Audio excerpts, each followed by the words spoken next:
Jenny, do we have the go ahead? I'm verifying because I'm having trouble.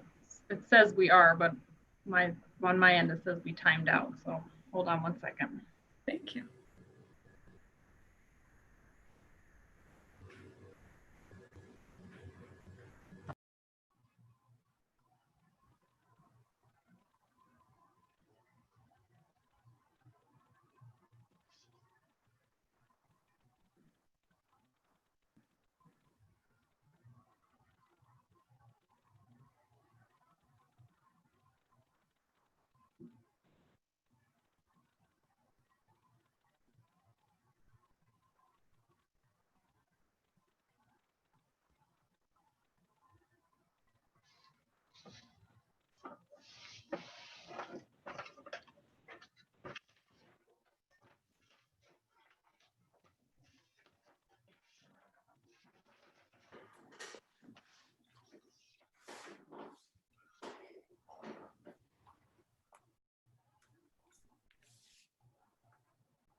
Sorry, it does say we're live, but it's not showing up on the website. So hold on 1 second here. We're trying to sort this out. Sorry. Thank you, Jenny.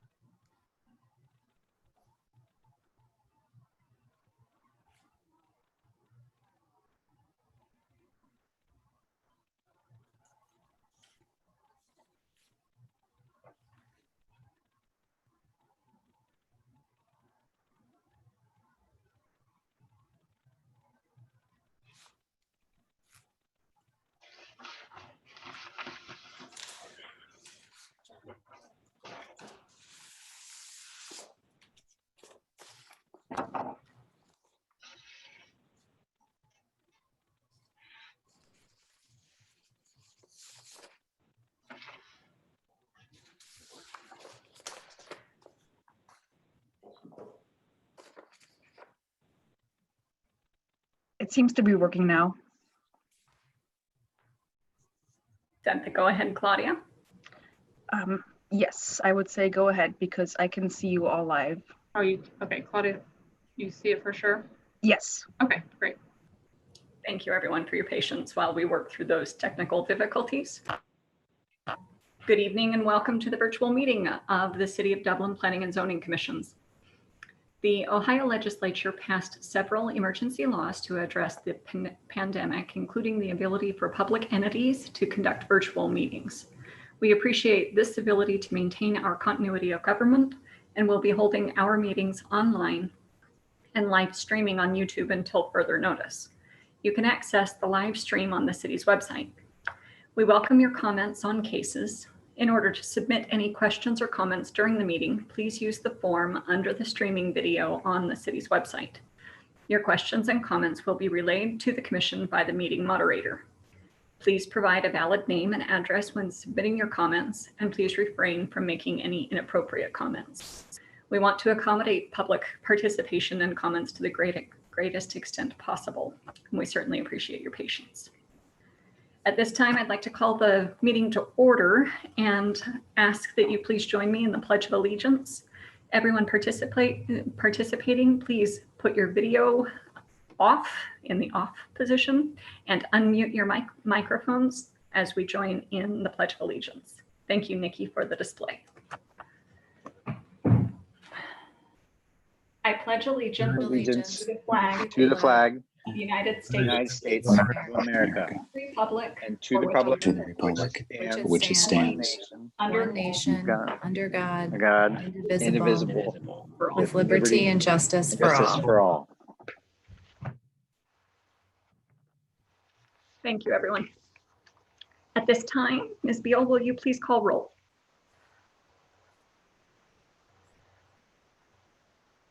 Yes, Mr. Fishman? Can you hear me? Yes. Ms. Call, Here. Mr. Grimes, Here.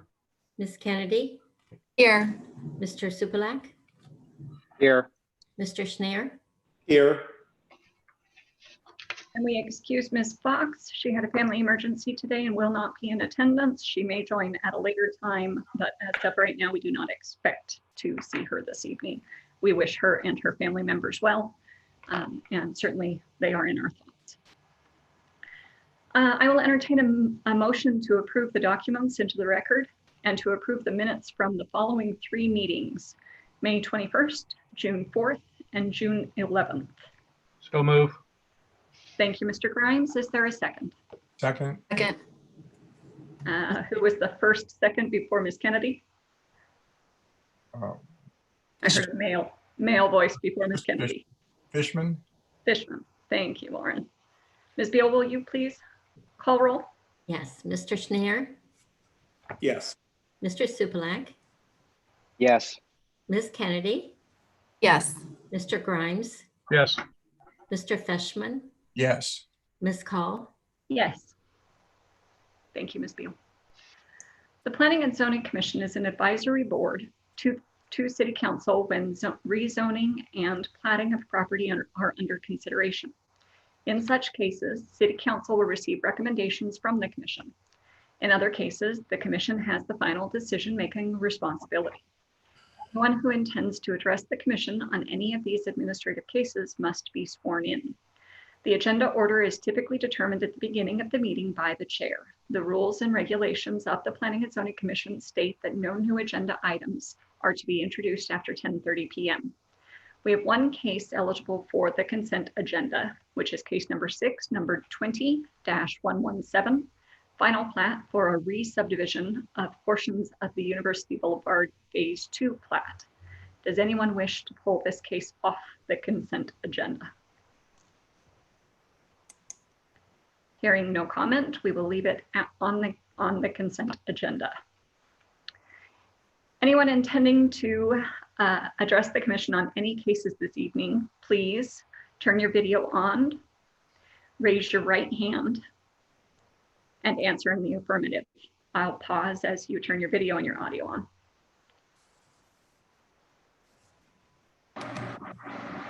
Do you swear or affirm to tell the truth, the whole truth, and nothing but the truth in your testimony to this commission? yes, yes, I do. Thank you, everyone. The consent case on the consent agenda, do I have, it looks like I'm looking for 2 motions here. This application is a request for a final plat and request for variances to lot sizes to address county requirements for parcels crossing school district boundaries and to create a parcel for the preservation of a historic cemetery. The site is north of Shirings Road, west of the intersection with Avery Road, and is zoned ID1. Research and development in the West Innovation District and Planned Unit Development District. I'm looking for motion number 1 to approve 2 variances from the subdivision regulations. Mr. Grimes, it looks like you're first. Yep. Second. Thank you, Mr. Supalack. Ms. Beal? Mr. Grimes, Yes. Ms. Kennedy, Yes. Mr. Supalack, Yes. Mr. Schneier, Yes. Ms. Call, Yes. Mr. Fishman, Yes. A second motion to recommend approval to City Council for a final plat re-subdivision with a single condition. So moved. Second. Thank you. Thank you, Mr. Fishman. Mr. Grimes? Mr. Fishman, Warren? Yes. we're voting. Mr. Schneier, Yes. Mr. Supalack, Yes. Ms. Kennedy, Yes. Mr. Grimes, Yes. Ms. Call. Yes. Thank you, Ms. Beal. New cases for this evening are case number 1 and 2 we're going to hear together. This is Ivy Brook Academy located at 3755 West Dublin Granville Road, minor project review and waiver. Case number 20-091 MPR. And Ivy Brook Academy, same address with a master sign plan, case number 20-115 MSP. We have 2 cases on tonight's agenda, both involving a proposed half-day preschool. The first application is a request for review and approval of a minor project review that includes a parking plan and associated site improvements, and a waiver for use-specific standards associated with outdoor recreation areas, an outdoor classroom. The second application is for a master sign plan that includes 2 ground signs and a window sign at an existing 5,500 square foot tenant space on a 0.97 acre site. The site is southwest of the intersection of West Dublin Granville Road and Sawmill Road and zoned Bridge Street District Commercial. We will hear both cases together. Mr. Henschel. Good evening, Commissioners. As stated, this is an application for review and approval of a minor project review with parking plan and a master sign plan, as well as a waiver request. This site is highlighted in yellow and located at the corner of West Dublin Granville Road and Sawmill Road. The site is zoned Bridge Street District Commercial. And for your reference tonight, both photos shown on the screen are views as you enter from Sawmill Road to the east. The left photo shows the open grass space that is existing on the site. That will be included with the waiver request, and the right photo is more to get you accustomed to what the existing building looks like today. The first request tonight is for a proposed waiver from the use-specific standards for a child daycare use. These standards require that outdoor recreation spaces be located to the rear or side of the principal structure, and that they are enclosed in a permitted perimeter fence. The applicant is proposing a waiver from this requirement to propose an approximately 1,100 square foot outdoor classroom area, which would be forward of the building located on the Sawmill frontage to the east. Due to the existing site constraints, this was the only feasible location to place the outdoor classroom for the applicant. The applicant is proposing 2 wooden tables and no play equipment with this application.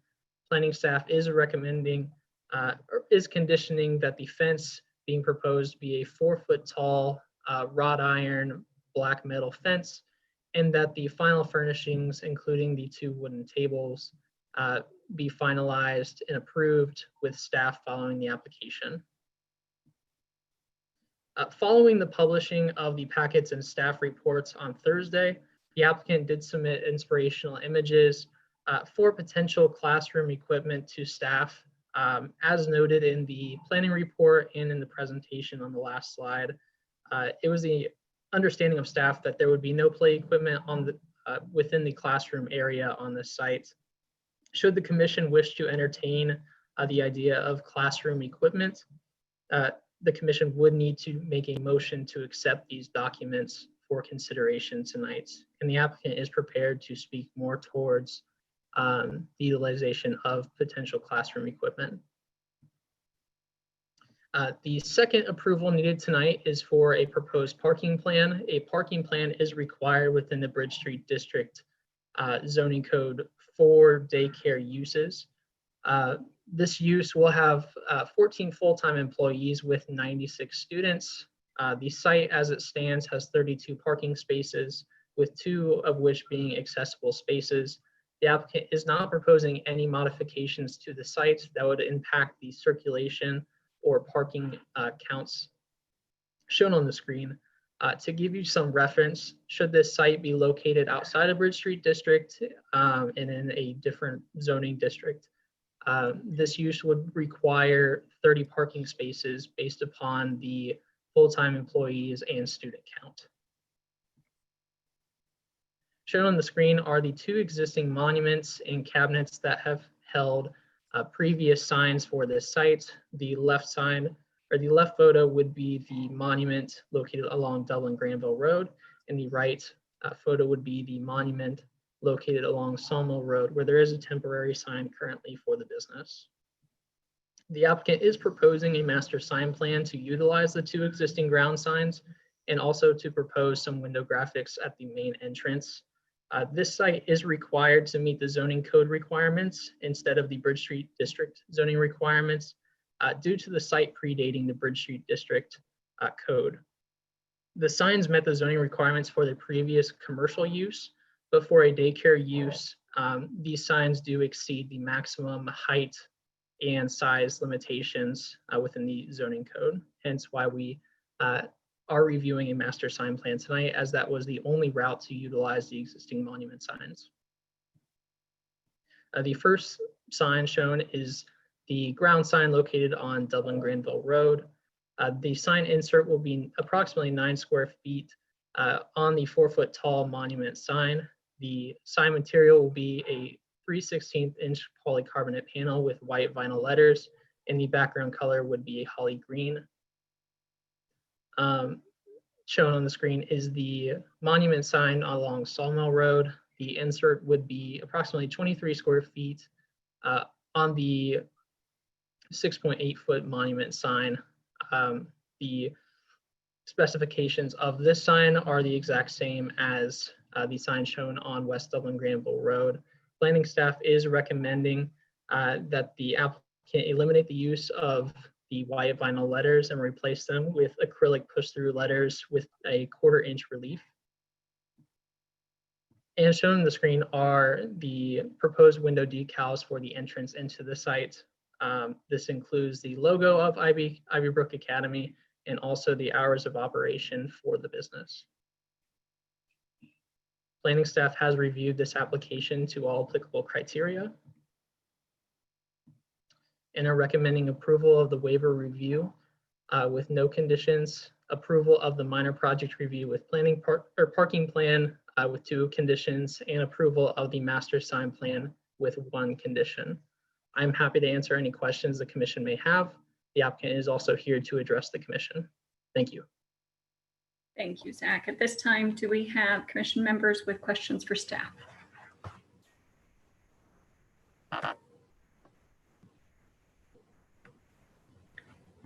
At what point do we ask to admit the additional documents from the representation in the project proposal? The playground equipment? We would need a motion for that. So do we have legal here? Sorry about that. You can if you want to do that, you could discuss it beforehand. But you'll need to take a motion to bring it into consideration. So I would do that at any time if that's what you want to do. What's the chair's pleasure? So commission members, any feelings one way or the other? Let me clarify. This motion is just to bring their submitted samples into consideration. We're not. I move to bring their documents into consideration. Mr. Supalack Second. first. Second. Ms. Kennedy, Yes. Mr. Supalack, Yes. Ms. Call, Yes. Mr. Schneer, Yes. Mr. Grimes, Yes. Mr. Fishman. Yes. Thank you, Ms. Beal. So with that consideration, does the commission have any questions for staff at this time? Ms. Kennedy. So, Mr. Hounshell, just a bit of clarification on the parking plan. There's really no place to go to add parking, correct? I'm guessing that that's been a hot topic within the within your area. Would there even be a possibility for parking expansion? Is there any space for it? So the consideration of the applicant is that what is shown on the site plan suffices what they would need for their business. There's not been any further discussion on adding parking, although the site would be limited, as you stated, to adding this parking. Hence why I did bring up the reference to the zoning code for this type of use as for this, what they're proposing with their employees and students. What's shown on the site would suffice for that use as well. Can you hear me? Yes, Mr. Fishman, go ahead. Sorry. Has there ever, since that site was built, it was always difficult for access and egress because of the write-in and, you know, and so on. And I had suggested years ago to make a cross agreement with the Trader Joe's shopping center, at least for egress and ingress. So has that been considered? Have they discussed that with the Rubens for that shopping center, or? With this application, no, it has not been discussed. Okay.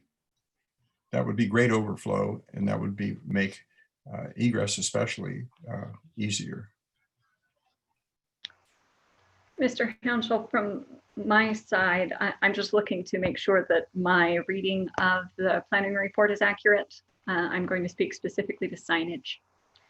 So according to zoning code, you mentioned that their only approach with the reuse of the existing signs would be a master sign plan. From what I understand, they are entitled, based on the use in the zone, an 8-foot combined total height and a 20-foot total square footage with their use. But what they're asking for is 27 square feet total, which is a significant increase, and a 10.8, almost 11-foot height. Again, significant over the 8-foot allowed.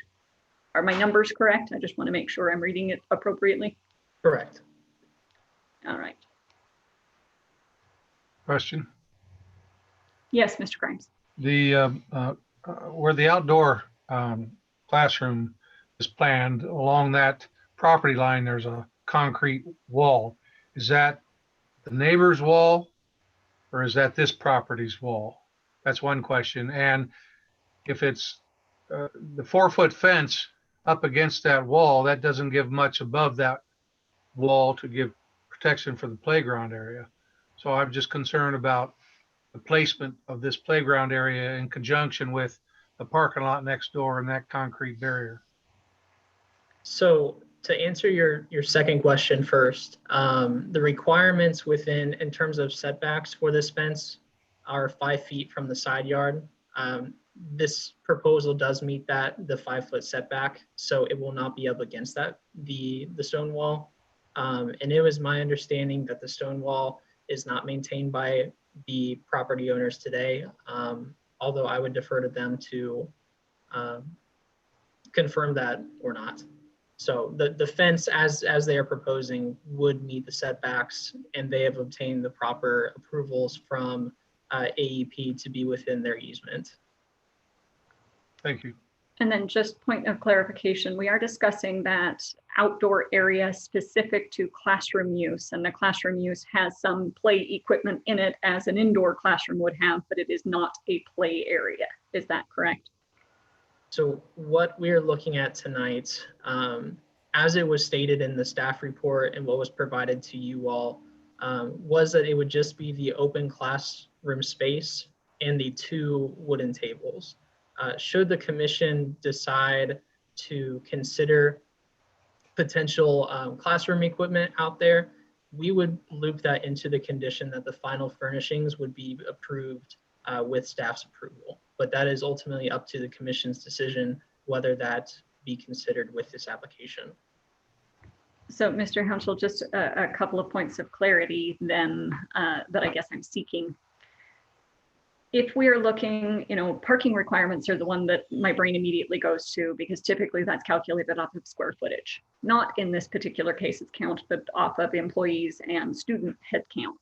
But are there other portions of the code, for instance, square footage of the building in relation to how much signage they could have or anything like that, that would be calculated different if we were to treat that outdoor area as play area versus that outdoor area as classroom area?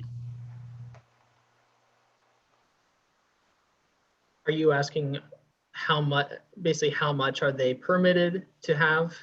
I'm looking for the differences that we would need to consider based on that outdoor area being looked at from a classroom perspective, and therefore the use that comes along with classroom, or the difference in the application if we were to look at it as a playground area.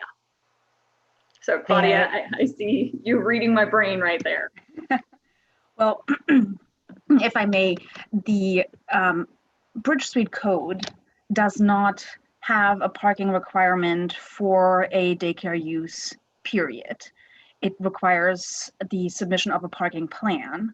So with that being the case, we have looked at the remainder of the city where daycare uses do have a parking requirement, and those are based on the number of students and the number of employees.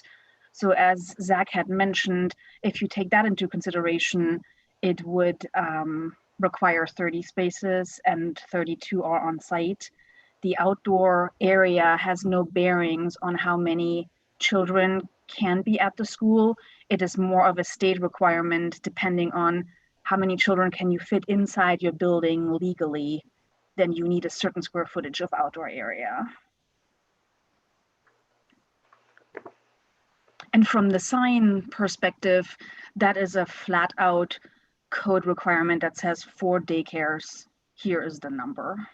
And because the use was retail business before, they use the sign allowance for retail, and the applicant is asking to use the cabinets that are existing. Understood. I guess my point is we're always fast forwarding, right? We're looking 10 years down the road, we're looking 20 years down the road, and if they expand, are we going to, have lot coverage issues that maybe wouldn't go through the same process because the use was already an established use as a classroom function, even though it was outdoor. So I'm looking for those types of caveats that we may need to consider up front so that we don't give ourselves headaches down the road. Yeah, and I think our consideration of this particular instance for this particular classroom situation as to why we are comfortable recommending approval of that waiver is that it is not what you would consider a playground for a daycare. It doesn't have any slides or swings or elevated equipment that you would see from far away like you would see it in other daycare situations. Thank you, Ms. Husak. Any other questions for staff? Mr. Schneier? Can I get some clarification on this, on the signage, the existing signage? This has had a couple of historic uses. So the monuments obviously were there, and there was a signage. Was there first like a jewelry store maybe, and then a bridal shop? Was that? Wow. Okay. So what Claudia, what you're saying is that the signage for that was appropriate for retail. This needs to be larger to be consistent with the code for daycare. Did I hear that correctly? Actually, the opposite. A daycare would not be allowed to have those sign heights or square footages, but the applicant has requested to use the existing and ultimately just reclad the faces and use the infrastructure that is there. That is why they're requesting the approval of the master sign plan. But is the request for more square footage than existed before of signage? No, it would be the same. Ms. Kennedy? Yeah, thank you. Just a question to go back into the weeds, the parking for a minute. The parking situation would be such that these parking spaces would be open for any use within the surrounding retail facilities, correct? It's kind of like a shared use condition?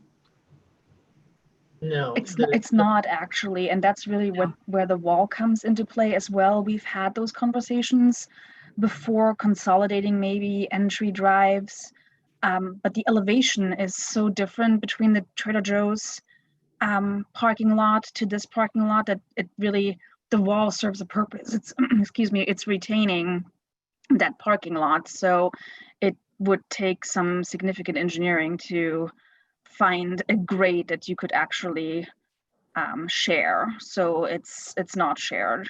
Great. Okay, exclusive then, understood. That answers my earlier question. Yeah. Any other questions for staff at this time?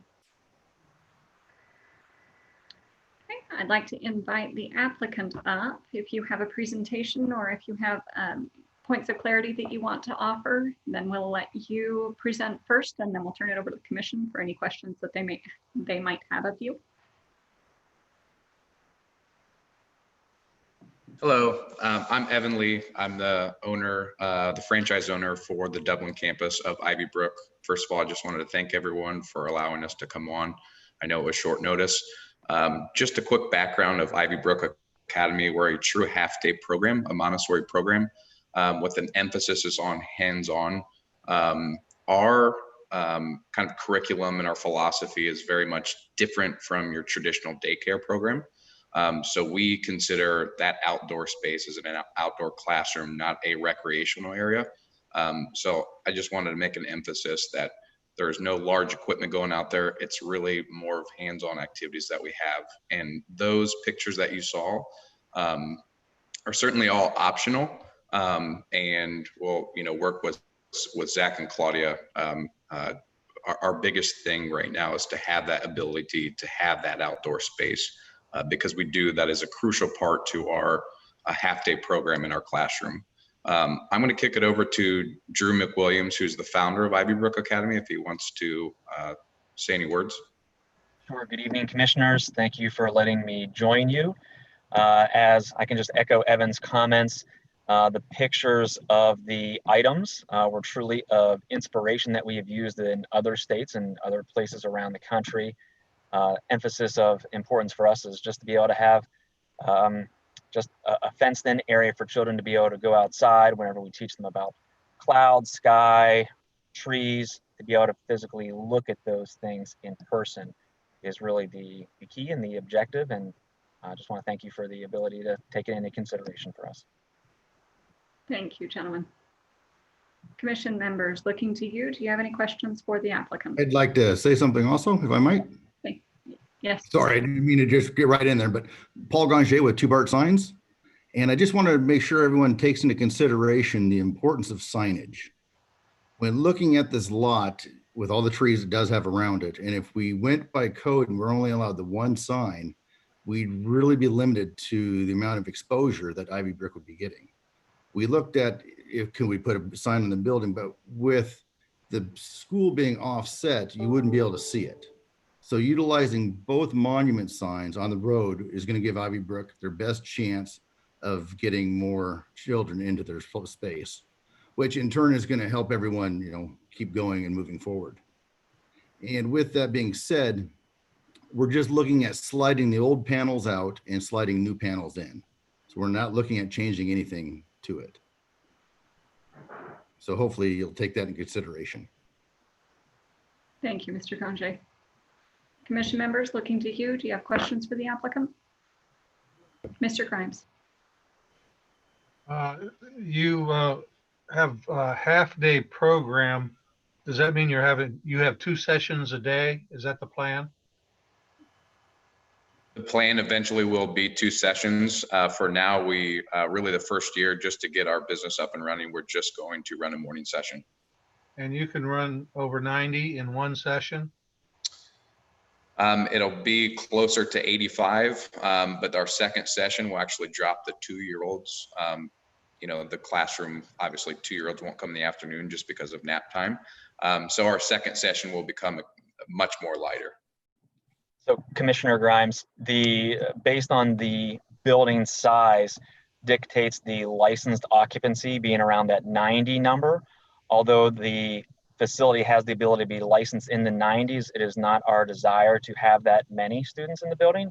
We actually want to cap it and be in the 80s right around that 85 number and have better child to teacher ratios, as Mr. Lee was mentioning. And in the near future, it looks like the state may limit that even further during different phases.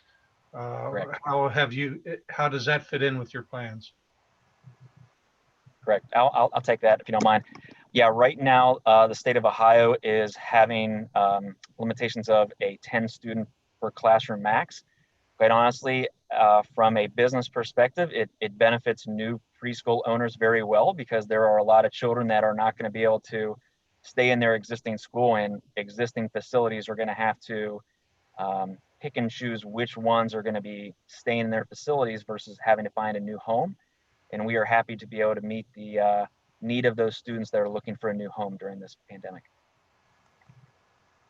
Thank you. Other questions for the applicant?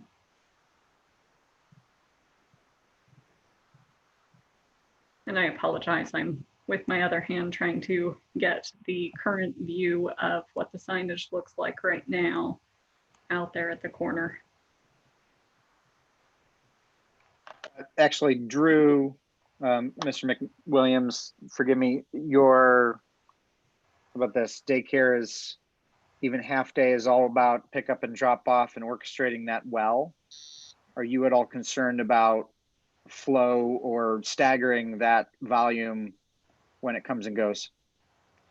I'm not, as far as this parking lot size compared to other facilities that we have. This is average for us. We actually have some facilities that are in more urban locations that have right around 20 to 22 spots. In that type of situation, we do a staggering schedule.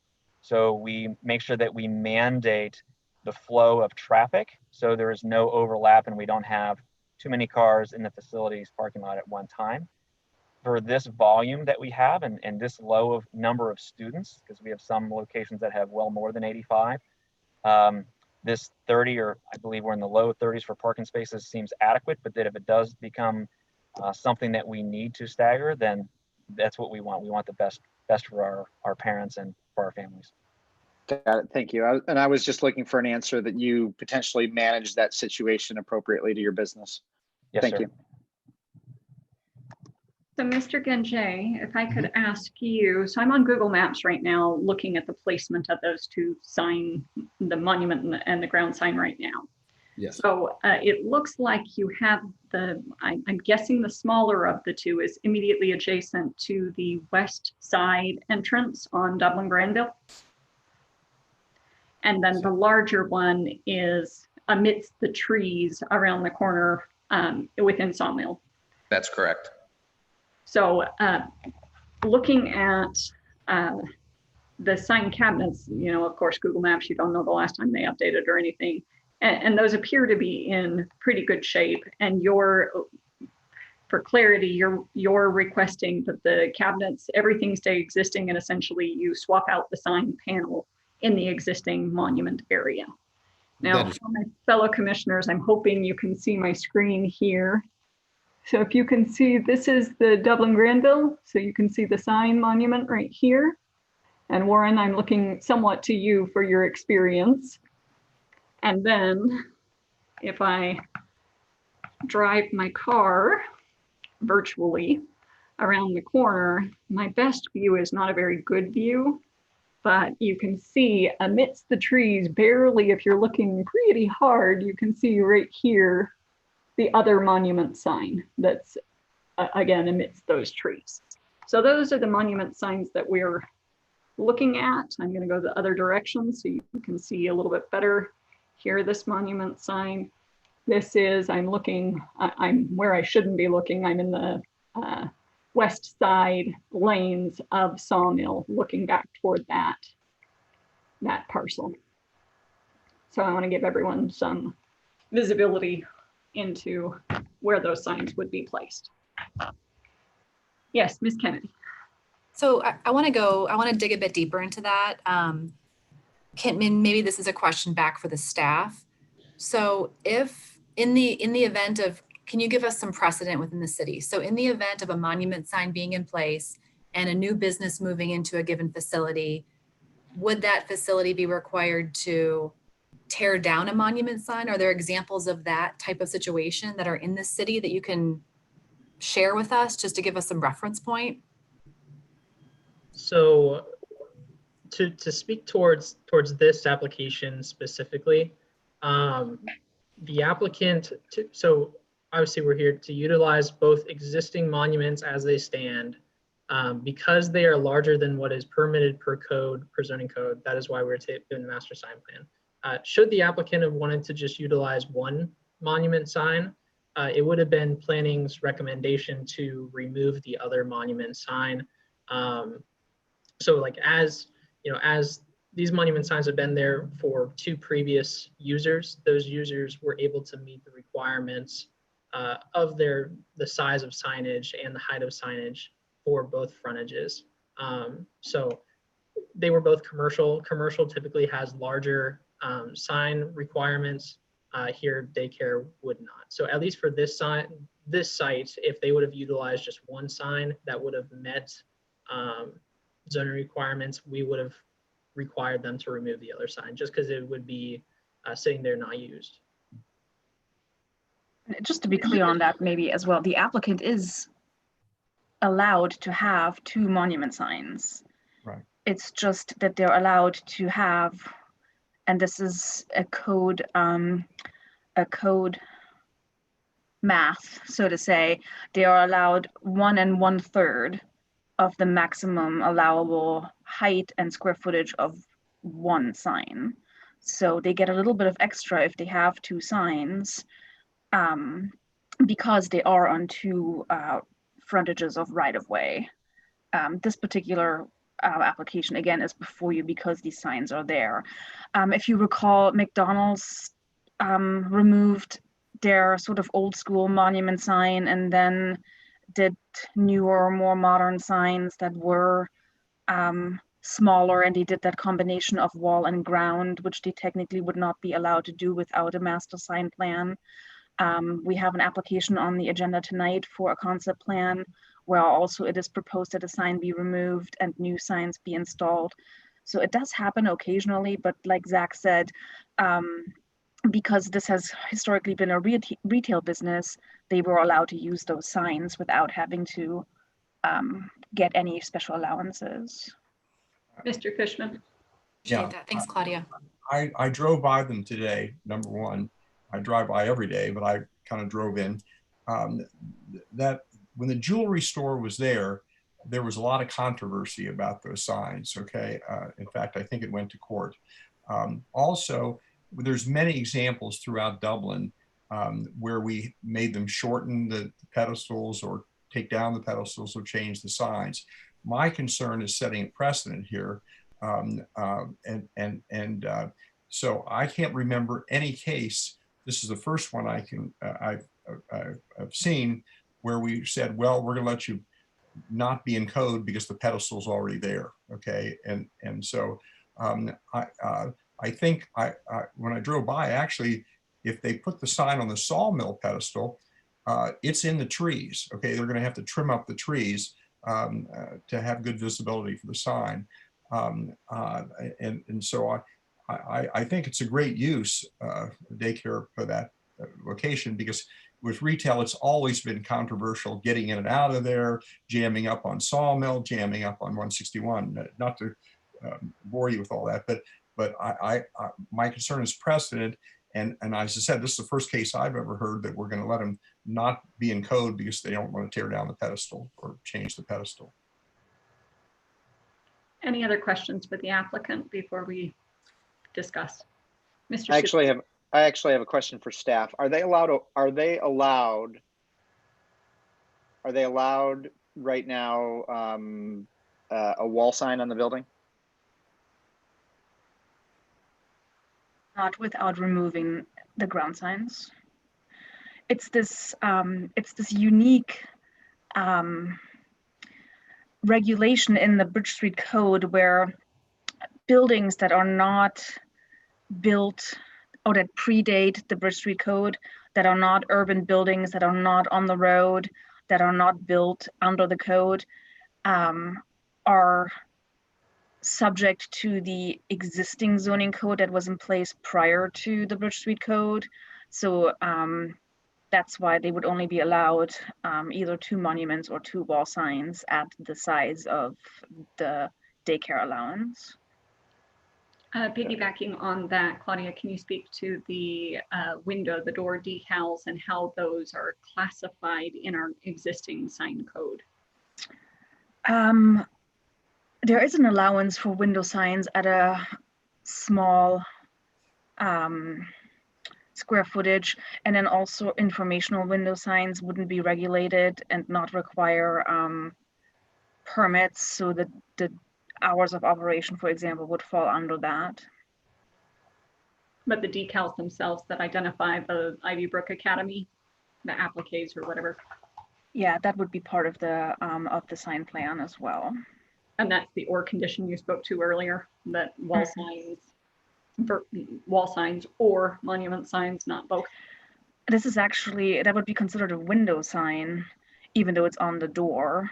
And there is, in the regular code, there is an allowance for that to take place. However, the size would be taken away from your either wall or ground sign. Thank you for that clarification. Any other questions for staff or applicant before we head into our discussion? Mr. Fishman. Yeah, just one comment, Claudia. When I went there today, I noticed that the temporary sign is down low and is down probably to code. It's down low. It's hanging over the wall and it is visible. And so I don't really see a need to put the be out of code and put the new one high. Because the one they've got is very visible from Sawmill Road. Yeah, I'm assuming that's just a temporary banner that they have until they have their permanent signs installed. And I mean, we'd like from the applicant to hear what their thoughts are in rebuilding the foundation and changing it, if that's what the commission is preferring. Yeah, no, my point was that we know it's a temporary sign. It is just a banner. Right. But what I'm saying is the height they've got it, which is much lower, it's very visible from Sawmill Road. I went around the corner, went around twice. Okay, it's very visible. Gotcha. Mr. Lee, did you have a comment? Yeah, I was just going to speak.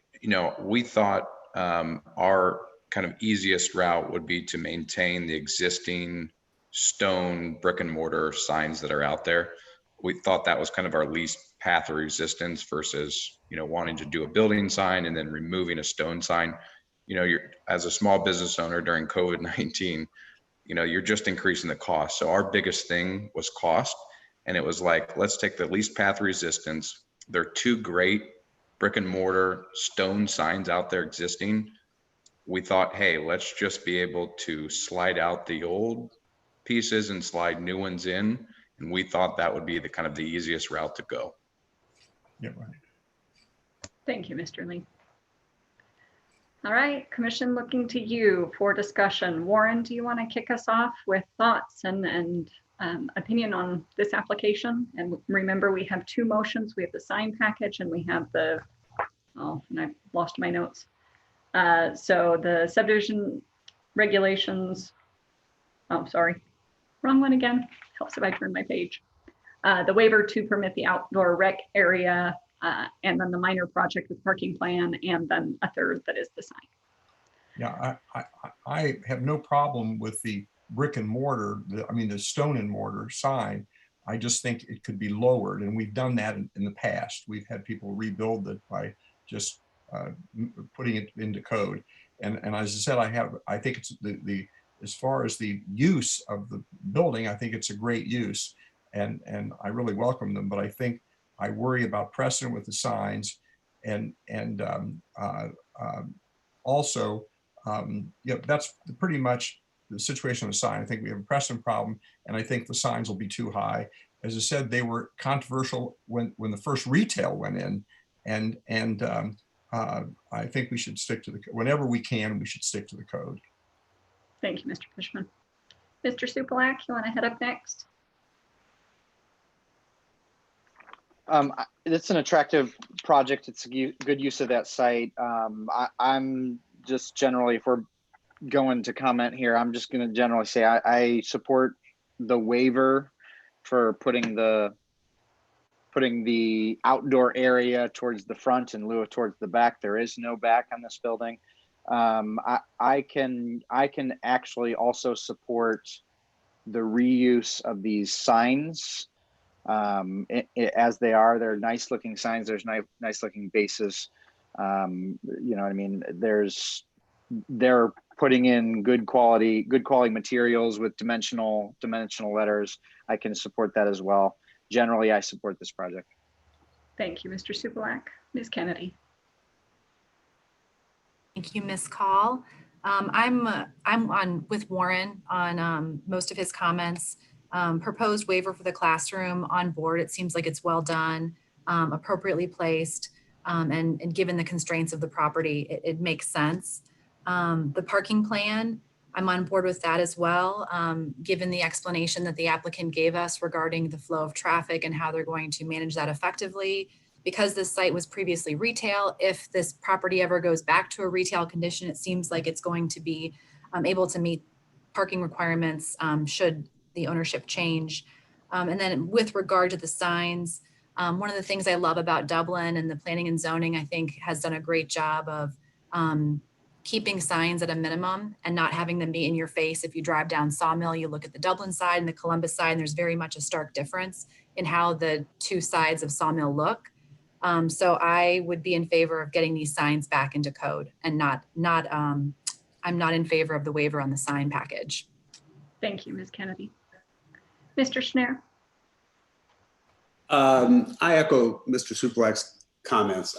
I'm in favor of the use. I'm in favor of the waivers. If this were a case of first impression with regard to the signage, I might feel differently, but I'm in favor of reusing the monuments. I'm also, I also feel that these are interesting times, and I think we could give our support to the applicant in that regard. Thank you, Mr. Schneier. Mr. Grimes. Thank you, Chair. I'm in favor of the waiver for the outdoor recreation area with the condition that they work with staff on what equipment that they will utilize in there to make sure that it's appropriate and in line with our discussion tonight. I'm in support of the reusing the existing signage. I know that to change it to fit this particular, I think that the site has enough exceptions to it that we can support the case to reuse that site. You know, there's been 2 other businesses in there before.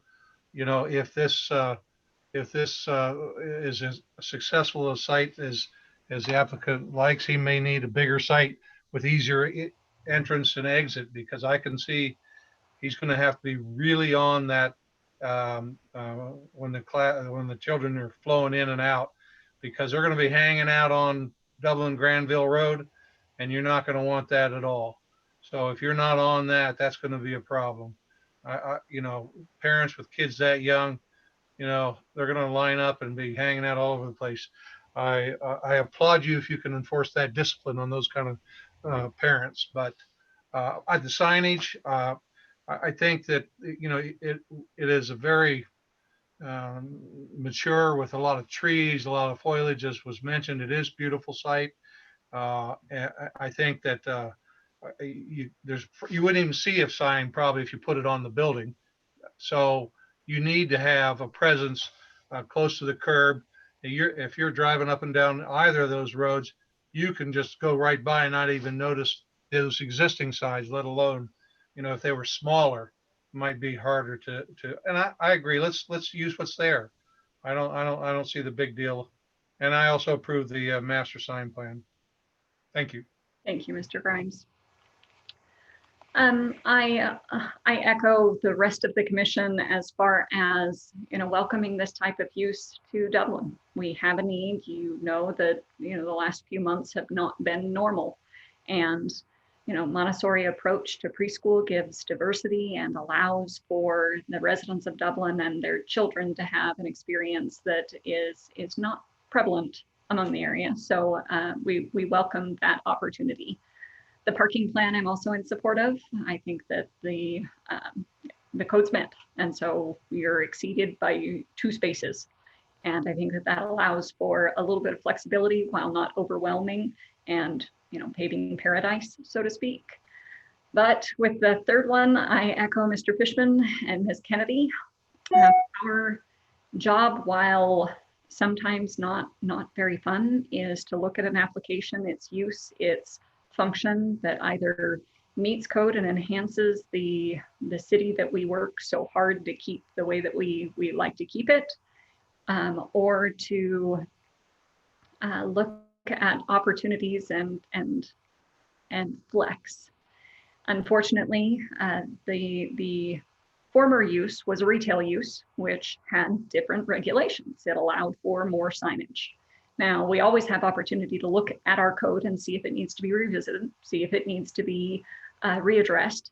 In this case, we've recently looked at that sign, and the direction from City Council is cut down on the clutter. And we are very proud that the east side of Sawmill doesn't look as nice as our west side of Sawmill. That's part of what makes Dublin so nice. We have the green, the Irish theme, the welcoming, and where our chamber and our economic development departments do such a good job at advertising and helping residents know what resources are available. Signage is no longer the only way to get your name out there, the only way to advertise, and the only way to essentially help your business thrive. Dublin prides itself on offering those types of resources to residents and to businesses that occupy our city. We want to see everyone succeed. You know, we all either thrive or struggle together. And so for the last one, I'm not in support of reusing the existing signs because they don't meet code for the use. And so while I appreciate cost-cutting measures and I appreciate the opportunity, I think that there are ways to be creative to still save on costs and meet code by cutting down using the existing base and repurposing the upper portion of the cabinet, or doing something creative that would allow cost-cutting measures while at the same time aligning the application to code. So that is my perspective. Again, we appreciate your time. We appreciate your coming before us. And at this time, Commission, unless there is further discussion, I am looking for 3 motions. I'll take them in order on the agenda. Motion number 1. Madam Chair, I'm sorry. Did we need to add a condition on the first motion for Yes, the? Okay. And I have that documented. Awesome. Sorry about that. So on motion number 1, to approve a waiver to permit an outdoor recreation area forward of the principal structure with the condition to work with staff on what is contained within that outdoor recreation classroom area. So move. Mr. Grimes and Mr. Schneer. Ms. Beal? Ms. Kennedy, Yes. Mr. Supalack, Yes. Mr. Schneer, Yes. Mr. Grimes, Yes. Mr. Fishman, Yes. Ms. Call, Yes.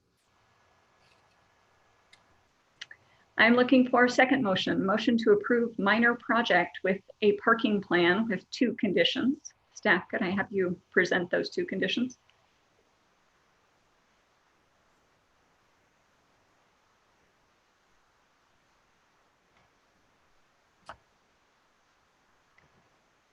So are we doing the 3rd condition on the 2nd motion and nothing on the 1st motion? Looking for clarity there. Zach? So we had added it for the minor project review, just because that's where we also had the furnishing details. That's where I decided to add it, but Mr. Shan, are we okay if we're covered in both motions? Yes, it's no problem. Okay. All right, looking for a motion with 3 conditions to approve the minor project with parking plan. So moved. Second. Kennedy? Mr. Grimes? Ms. Call, Yes. Mr. Fishman, Yes. Mr. Schneer, Yes. Ms. Kennedy, Yes. Mr. Supalack, Yes. Mr. Grimes, Yes. Motion number 3, master sign plan.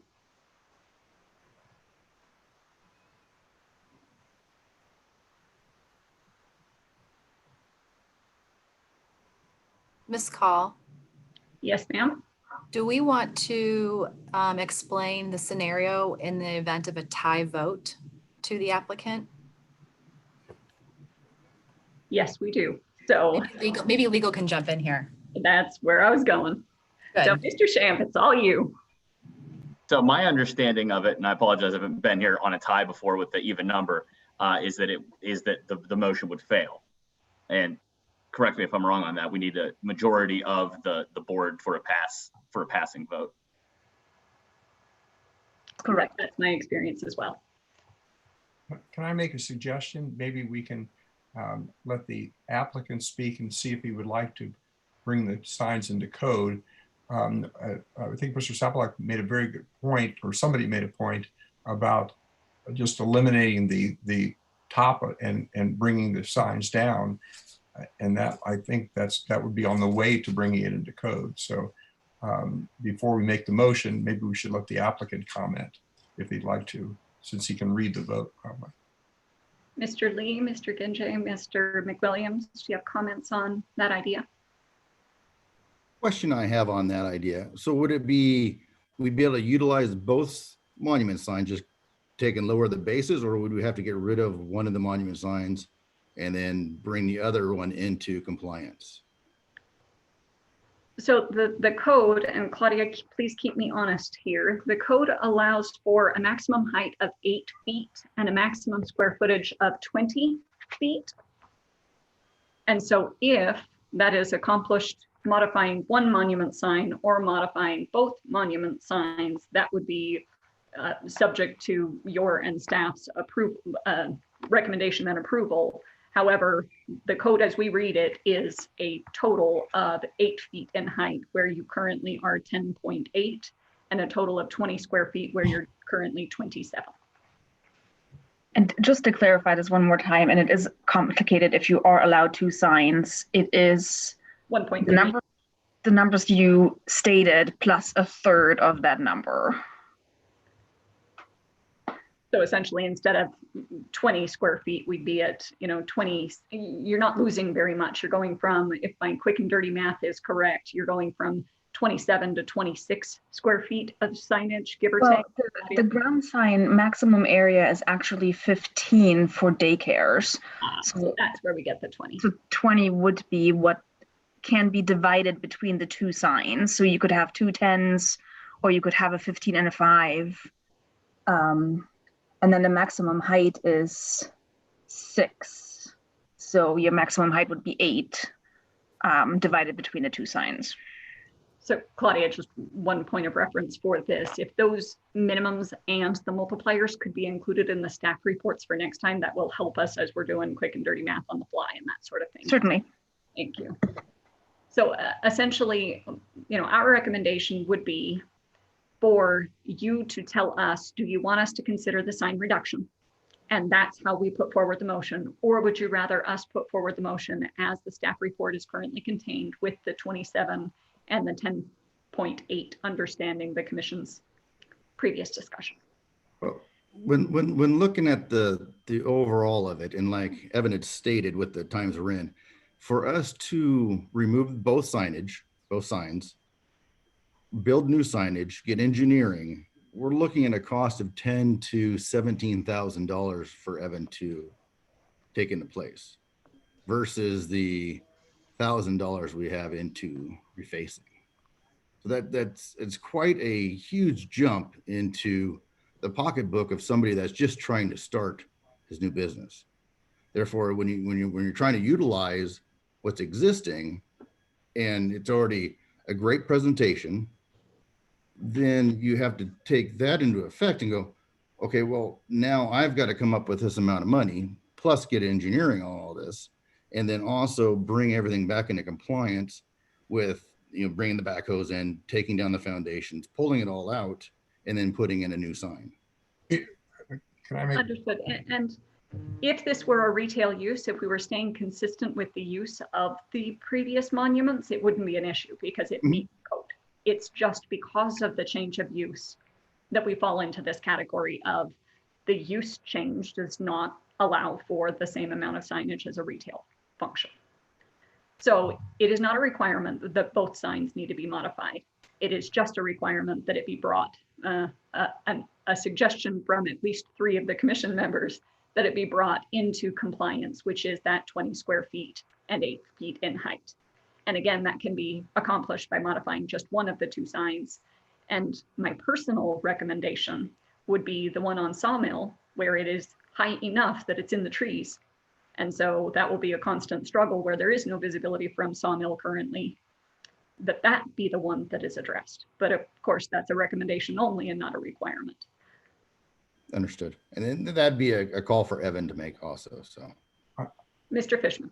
I think we're not asking him to tear anything down. What we're asking him to do is be creative, and as we've seen other applicants do, and just make it meet code.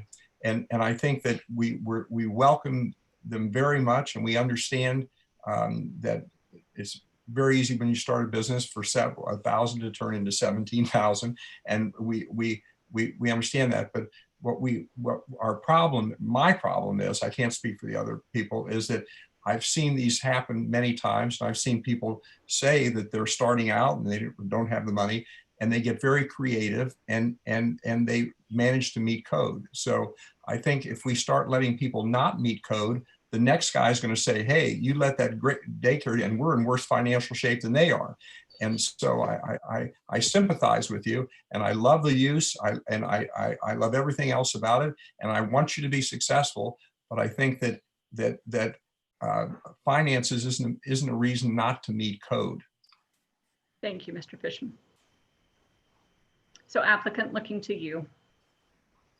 We have 2 options. We can move forward with the motion as it stands with the 27 square feet and the 10.8 feet in height, or we can modify the motion that has an additional additional condition that it meet code at 20 square feet of signage with an 8-foot combined height, and work with staff to meet that. Just to be clear, if the motion fails and the applicant is not getting the additional size and height, the applicant ultimately would have to meet code, and that would not come to the commission. That would be a minor project through ART. Thank you, Ms. Cusack. Mr. Lee, did you have a comment? So would the motion could be just to table the motion and let the applicant work with staff? No, it would either be a pass or a fail. If it's a fail, then they would work with staff. I see. Okay. Thank you.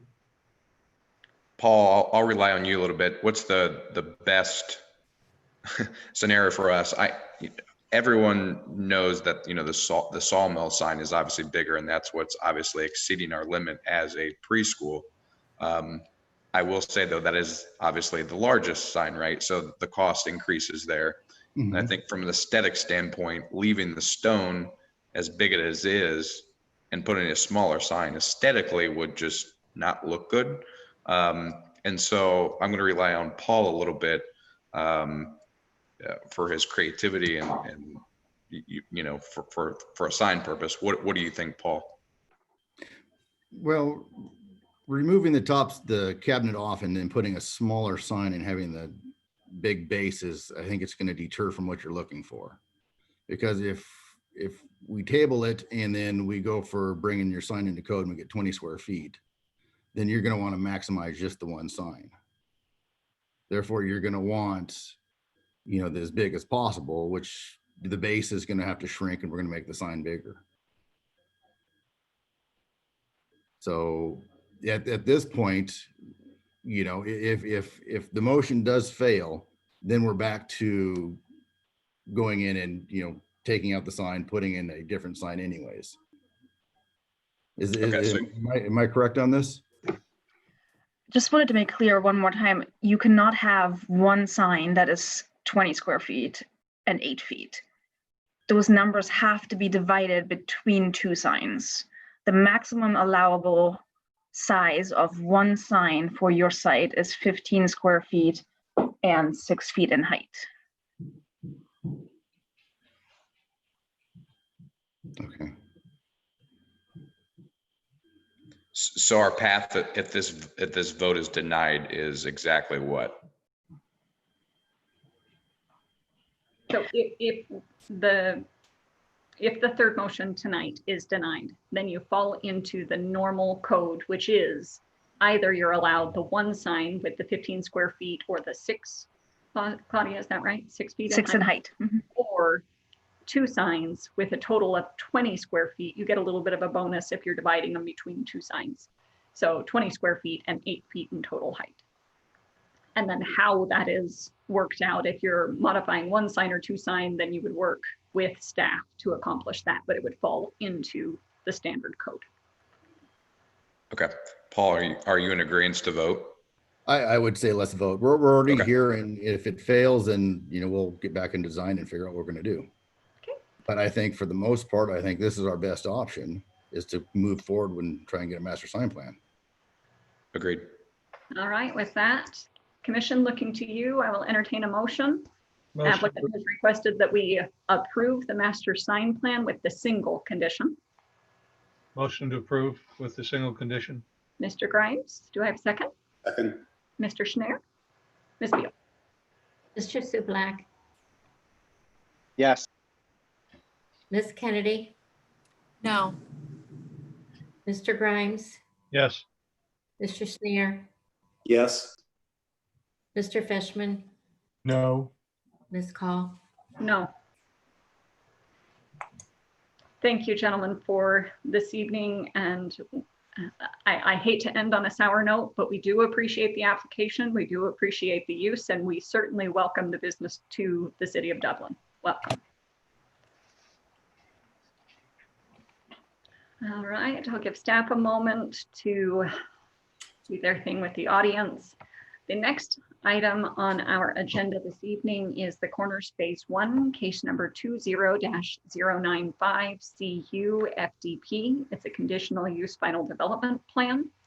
This is a final development application for the construction of an approximately 23,500 square feet of commercial space in 3 buildings, approximately 2,000 square feet of patio space, a 3.8 acre park, public park, and all associated site improvements. This is also a request for a conditional use for a restaurant drive-through. The site is west of France Road, north of Rings Road, and south of Blazer Parkway, and its own planned unit development district. Ms. Husak, you'll have our case presentation this evening. I do. Good evening again. This is, as you introduced, the first phase of a final development plan and also a request for conditional use for the Corners development. We have here our planned unit development process overview, which shows outlined there in the purple color. The, can you see this? Sorry, there we go. Shows the final development plan is the review of compliance with the approved preliminary development plan, and is also the last step before an applicant can file for building permits. Hey, Claudia, can you put it in presentation mode? Is it not? Okay, I have too many screens. Thank you. Let me try this again.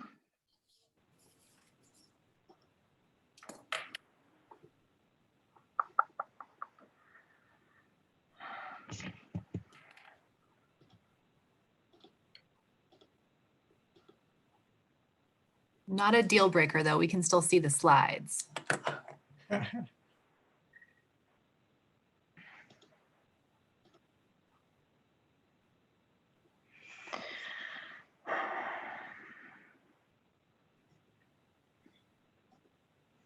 Let me start over. I apologize.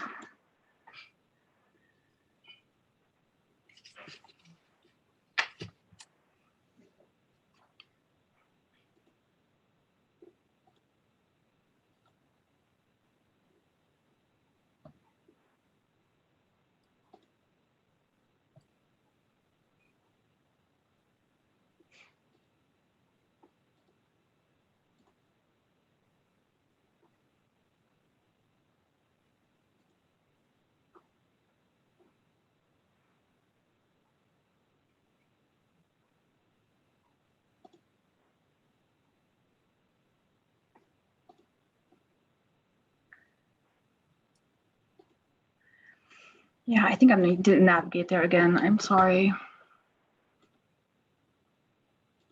Claudia, if I tripped you up, I apologize. We could see the No, slide. I think I tripped myself up because I have too many screens, and I was displaying it on the one, but it was clearly not the one that you could see.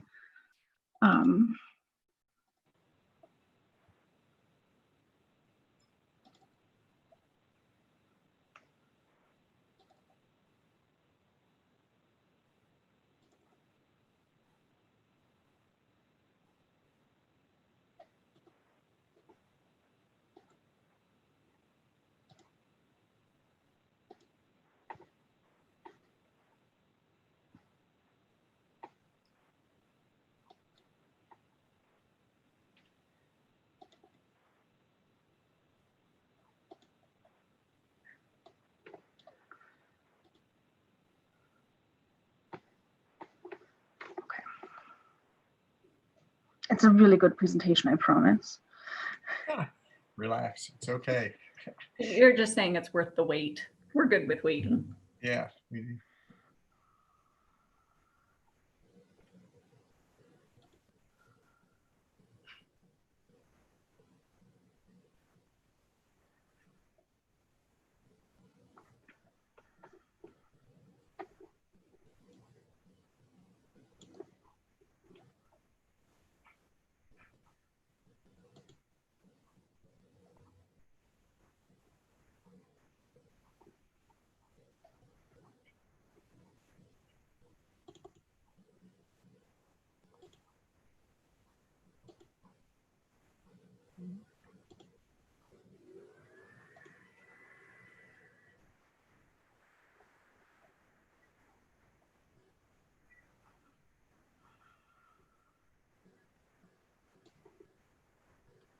You can't see it, can you?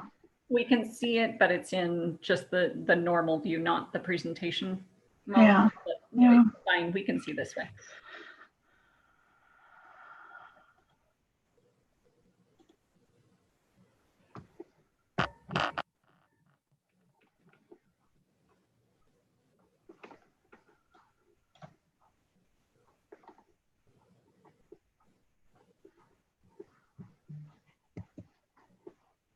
Let's just go with this, Claudia. That's fine. I think we Okay. can all see it.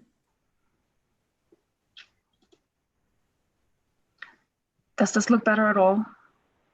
Or it's still the same? It's still the same. Okay. Then I will go with it. I'll just make it a little bit bigger. So as I said, last step in the final development plan process or in the PUD process, so the applicant would be able to file for building permits for this first phase if it were to get approved here tonight. Outlined in yellow here is the site, which is a portion of the entire PUD for the corners, which was zoned in 2019. And this phase includes the public park and then 3 buildings as part of the corners. Some overview from the case history. As I mentioned, the zoning occurred in 2019. Prior to that, the city had been working with economic development and a consultant to create the Dublin Corporate Area Plan, which City Council adopted as an amendment to the community plan in 2018. And as part of that, there were numerous meetings with stakeholders and residents of the neighboring neighborhoods. And the plan was unanimously adopted by council in September of 2018. After that, the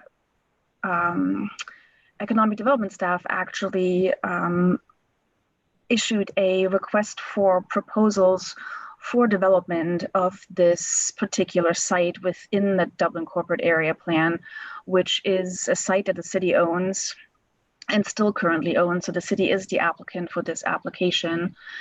And it was purchased from a strategy standpoint to build a smart parking lot and allow for Cardinal Health to have additional office space within the city, which was this building that was vacated by Nationwide.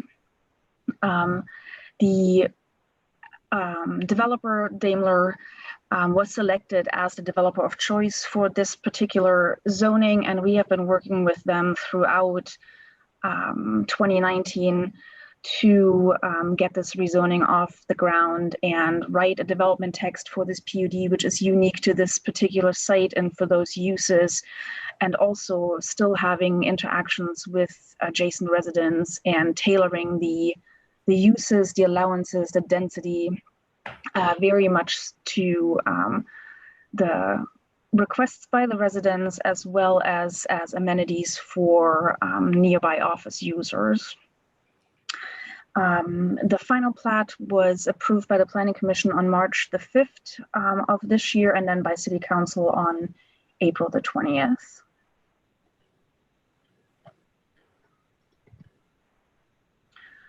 This is a view of the approved preliminary development plan, which was part of Ordinance 7019, approved in December of last year. And as you can see, it includes on the, what is actually on the top of the screen, on the west side, 2 stormwater retention ponds, which are aiding in stormwater retention for the corner site, as well as for the smart parking lot that the city installed for Cardinal Health, and is also becoming an amenity for a public park, which is in the center of that site. So in the preliminary development plan, it shows as the square. And that was a desire by the neighborhood specifically to create a park amenity within the corners. And then the buildings accommodate about 70,000 square feet of commercial space, retail, office, restaurant, and so forth. And parking is shared throughout the site on the preliminary development plan and continues to do so on the final development plan. What I'm showing here is what is included in phase 1. So that in red is the public park, which also indicates a public improvement. And then in blue is the private improvement as part of phase 1, which includes 3 buildings, a significant amount of parking, also parking that is nearer to the park, and then access from Rings Road, France Road, and Paul Blazer Parkway, so that there is circulation throughout the site, which is something that fire and engineering were keen on seeing in this very first phase.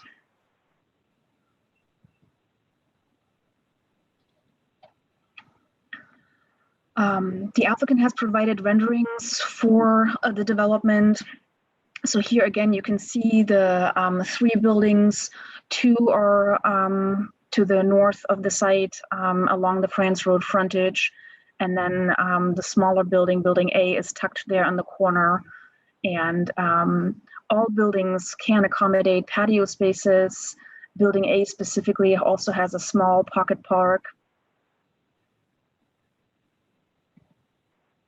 And then you can see those areas that are shown in green currently, which would be future phases that would come before the commission as well when development were to be proposed and occur.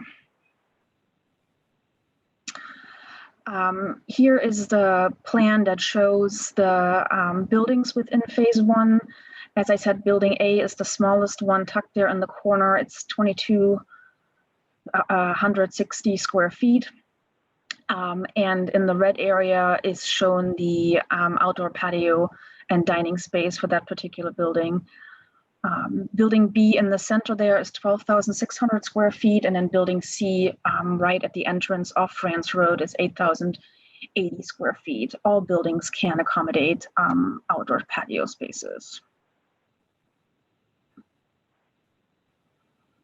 I'm having some slides for each of the buildings. So again, we're starting with A there in the corner. It is proposed to be a restaurant with a drive-through. a patio space, and a public park. The drive-through use within the approved development text requires a conditional use approval by the Planning and Zoning Commission. So that is one of the actions that are that is being requested here tonight. The stacking for the drive-through has been moved toward the rear of the building, and it accommodates what code would require for stacking spaces. The architecture for the corners in the development text is sort of described as this rural contemporary architecture where cues are being taken from the open space that is just on the south side of Rings Road with the field of corn, but also having the modern elements such as overhangs and metals and lots of windows in those in these architectural character images. And then, as is typical with your final development plan, you also have the detailed elevations that show roofing materials, which is metal, board and batten siding. And then the applicant has included areas for where signs could occur, but the development text allows leeway for tenants to be identified and working with staff and the landlord in the future to make the signs appropriate to their particular use. And then north and south elevation here. And then the applicant has also provided numerous 3D views of the different buildings. And there on the, both of those show that area that I have described as private patio space for the potential user of the building, as well as pocket park for anyone walking or biking through the corners.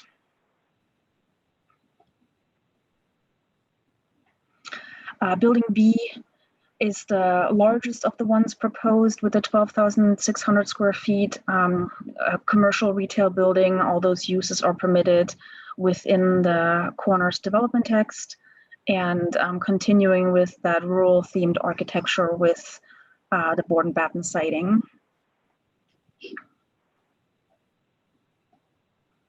And another view of that building with, again, large windows and those metal overhangs. We are have been working with the applicant on some text modifications as this architecture has evolved somewhat.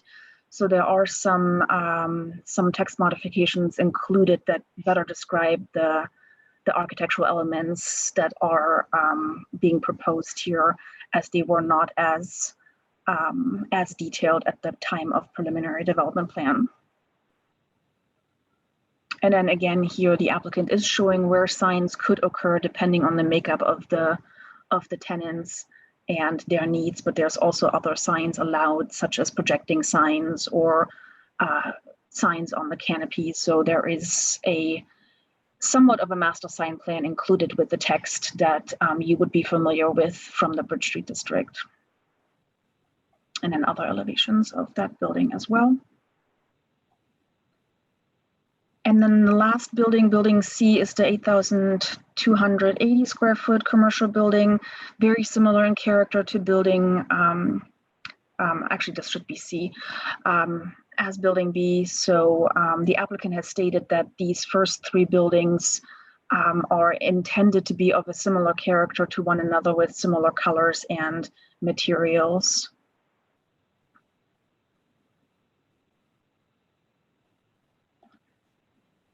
And then going to those 3D views, this would be the France Road frontage. As you can see, the buildings are moved close to the road to give that more pedestrian character with landscaping along the frontage there. And then another view of that elevation. And then on the bottom left, you have building C, and then also what is proposed as the entry feature sign for the development. Lastly, we have the public park, which is outlined there in green. It is in total 3.8 acres with the stormwater ponds in existence today and the proposal being ultimately for that center space between the ponds and then the circular elements in the center of the park. And there are seating proposed, shade structures proposed, some different types of decking and elevations, lots of landscaping. We have a few conditions to continue working with our parks staff on plant selections. But as I had mentioned, we have on a bi-weekly basis met with the applicant as well as with engineering and parks to finalize this design and be able to fit it within the budget that council approved as part of their economic development agreement approval, and also looking toward maintenance by park staff, as it is a public park to be used by corporate residents as well as the residences that are around the site. And then some views of the different seating elements, shade structures. This is a view of the park as it is designed currently in this circular shape with different elevations. And then a view looking east from, if you think you would stand in one of the windows at the Cardinal Health Building, you might have this type of view with the ponds, and then also some walkways and overlooks between the two ponds. And then a view in the other direction. You can see that the shade structure is more modern and something that we haven't seen much yet in the city, but gives a nice juxtaposition between the corporate architecture that is surrounding the office buildings and then the more rural architecture for the commercial buildings. And then here would be then a view of the entire phase one with the park in the background and the buildings in the foreground. So this would be a France Road that we're looking at right here. So with that, there would be 3 motions that are requested of the commission. One is for the conditional use, and we are recommending approval of that request with no conditions. There is the request for the minor text modification, which has to do with building, secondary building massing being allowed, such as projecting base and entrance features. Also in the secondary massings of the architecture, allowing pitches and or straight parapet roof lines, and then permitting beadboard as a facade material and restrict fiber cement materials to a smooth surface finish to promote more of this contemporary aesthetic. And then lastly, for the final development plan, we are recommending approval with 3 conditions.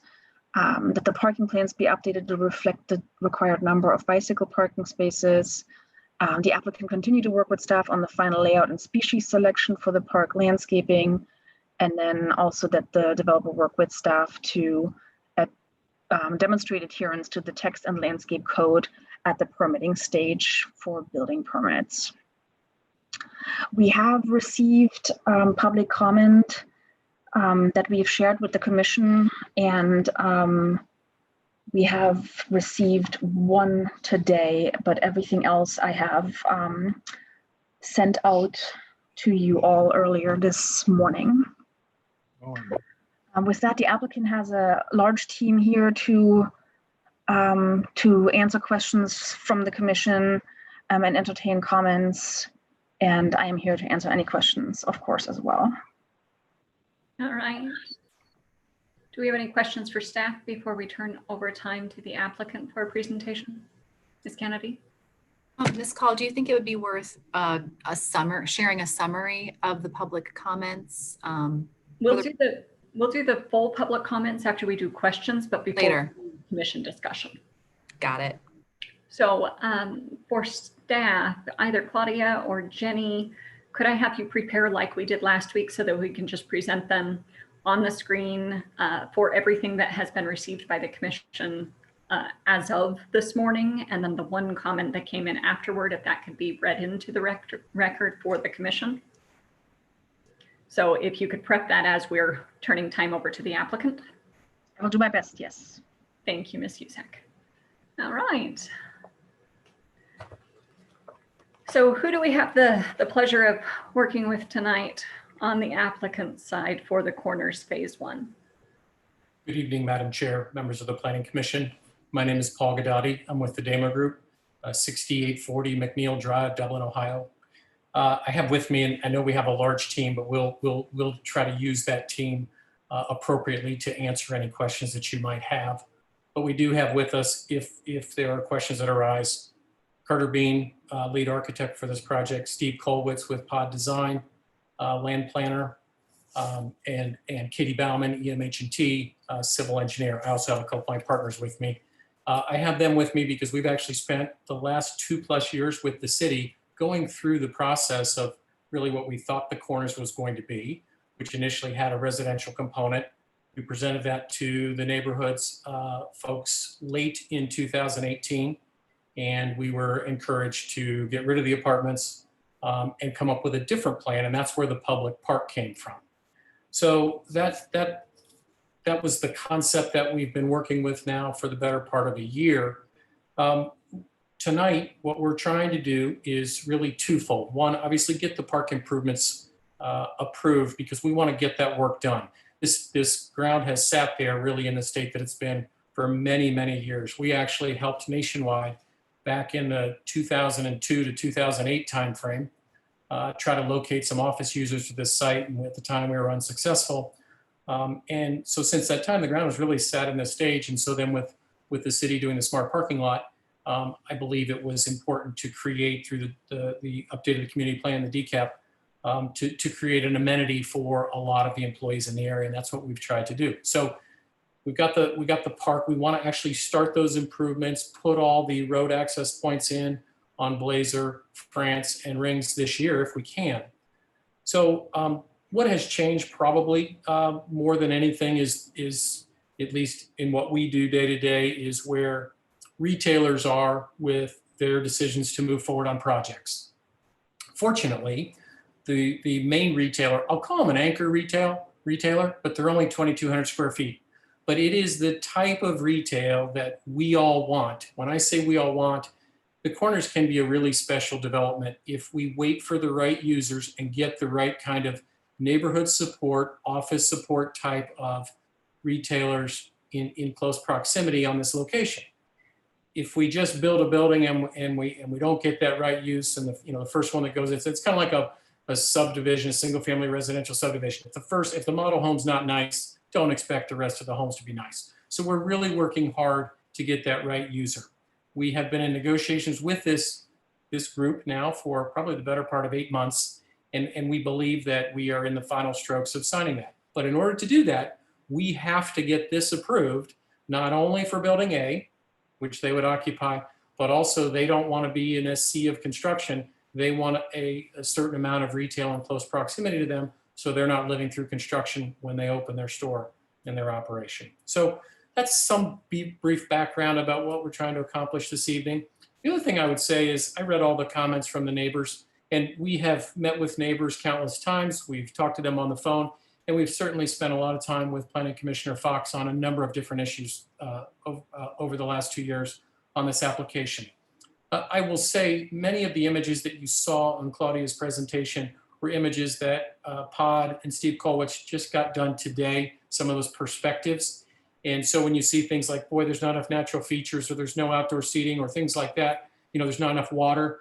I really think if the neighbors had seen some of those perspective images, I doubt we would have heard a lot of those comments. This is a really, really well done plan. We've worked hard with the city Parks and Rec folks to do the park right. So it is not just a park where you can walk around, but it actually has amenities there that can really be taken advantage of.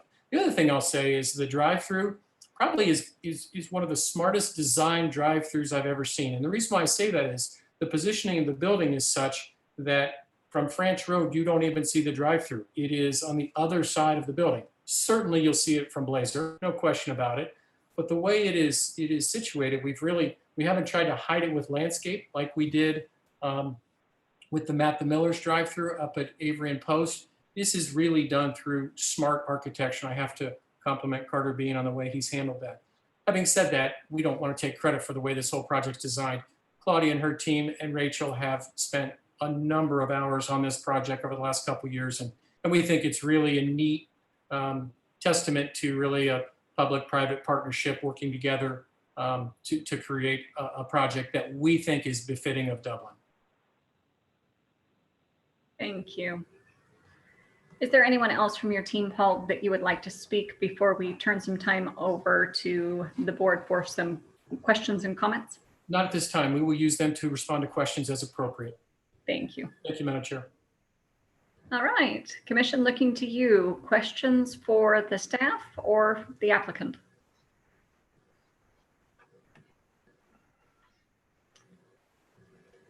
I guess I will ask one. Claudia, could I have you present? I don't have a really good drawing, at least I wasn't able to find it, of the drive-through function specifically. And since we've spent some time on that, the closest one I have is not very detailed. So if we have one that's better, I'd like to look at the specifics there for Building A.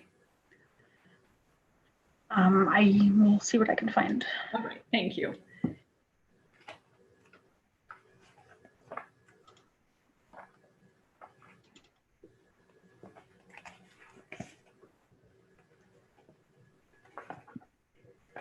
One comment as Claudia is working to bring that up. When I read the initial staff report and the comment about the architecture that was to be utilized, I had to read that sentence about 4 times. I read it aloud to my husband and he said, could they use any more nouns? Because it was something about to use a modern take on an agricultural, traditional, oh, what were the words? And it was, you throw all of the architectural designs together and then you put, a modern interpretation in front of that. And it was an interesting statement. So looking at the drawings, I read the staff report before I looked at the drawings. It seems like you hit the nail on the head. I mean, if I were to try to describe that, I think I'd have to use just as many nouns. So Claudia, do you have something for us?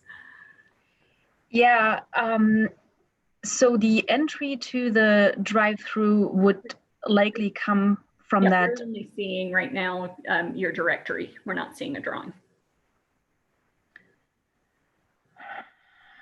Yeah, I don't know what I'm doing wrong. I really don't. I've never had this happen before.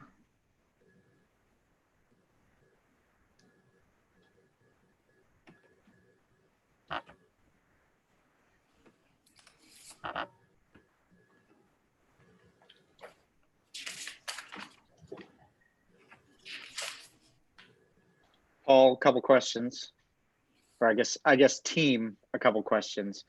One, I see in the documents, first and foremost, it is attractive architecture generally.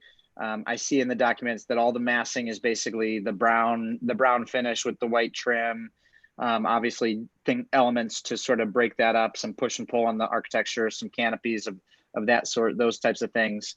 I guess I see in the drawings there are indications for potentially awnings and that type of thing to integrate in, right? There's another layer of personality that might come with the tenants when the tenants get in there. I guess I'm just wondering in general, to me, some of the larger buildings seem like they might want a little material change between some of those shells, right? In lieu of the brown all the way down. I think I think that it seems like there's 6 potential tenants, and I know it's just shells right now, so it might not be 6 tenants, but on some of those push pull, could some of them become stone in lieu of just repeating the brown again? Or is there another color that sort of integrates and starts to break up that massing and make it a little less of one singular building and more of a series of masses? So Commissioner Supelak, you're kind of suggesting something that almost reads like an old style storefront where there's ins and outs and something like that. Is that perhaps? Okay. Yeah, is there any reason you didn't approach it that way? And again, I know that the canopies, the awnings, the reason I touched on that first is I know that'll add a level of differentiating sort of tenants and some of that massing, but of course that's absent here at present.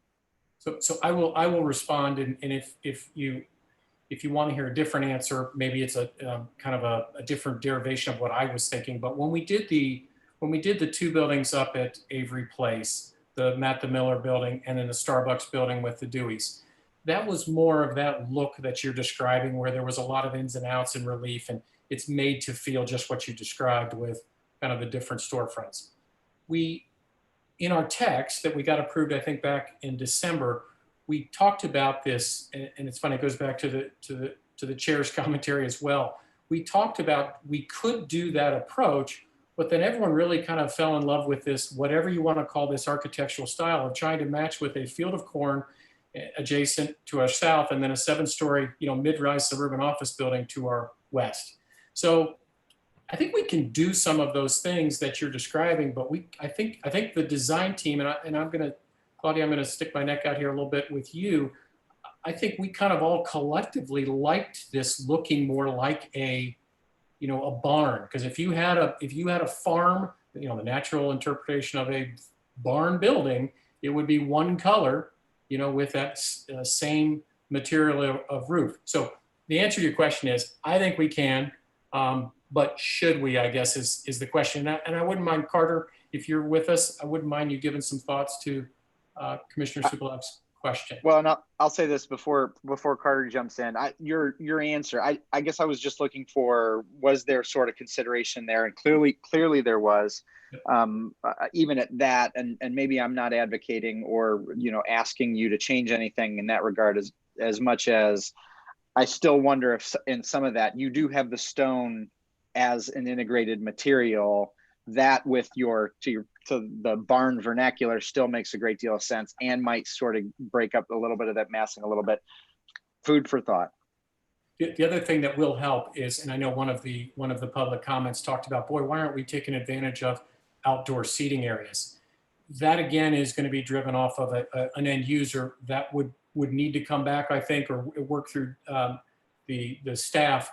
We absolutely want to do that. I will tell you, we were shocked when we did the Dewey's Pizza, because we had patios approved on each side, the east and west for Dewey's, and they specifically wanted to go in the middle without a patio. So we have found in our experiences, it's really important to design a patio based on whoever wants to be on that end use and how they want that patio to operate. So we absolutely want to take advantage of outdoor seating in each of these buildings. Paul, I think you did a great job answering that. And we have had a lot of discussion about variety in the development. Traditionally, if you see a rural farmstead, it would have a collection of buildings that all had similar characteristics and colors and materials to them. This is 1/4 of the development, and we definitely foresee the other quadrants being developed with variety, but we didn't want to get too carried away in this particular section because of the story that we're telling with that collection of compatible buildings. And just for the record, the comment that I made earlier is in reference to, and I'll quote out of the planning report, the desire of the neighborhood for a preference for an architectural theme for this PUD that is, quote, a contemporary interpretation of the traditional rural and agricultural structures of the area. Tough one. Warren, I made you laugh.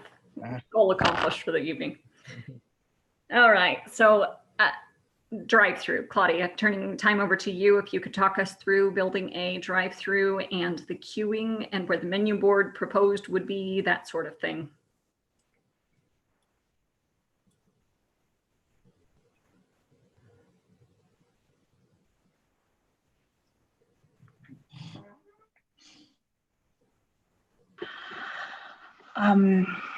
Help me out. What do you see? Yep, we see. So we're seeing the purple hatched area. You can see the 7 makeshift cars in the queuing Yeah. area? So that's probably the best one to show the cars stacking. So the circulation would likely be that either from Blazer or from any of the other access points, the vehicles would travel through that northern, or I should say the western travel lane there, and then queue into the drive-through lane. They can probably accommodate up to 14. And then there's also a bypass lane. You can see sort of 2 arrows there right at the end of that very first car that is lined up at the service window. And so there would be no circulation of the building. It would just be that L and then exit the parking lot, correct? So correct. Frontage along, what would that then be? That's So Blazer. So that would be France Road? Yeah, so the east frontage, which is France, is occupied by the patio space for that user as well as that pocket park. Thank you. Again, speaking to your, well-designed queuing area, one of the things that I like about this particular design is when the drive-through is full, which in the city of Dublin happens very often, you're not blocking parking spaces. And so that is to the designer's credit. A lot of times we'll see these where they say, oh, well, it can fit 14 cars, but the last 2 are blocking parking spaces, or the last 4, et cetera. All right, Commission, looking back to you. Questions, comments for staff at this time before we start our discussion?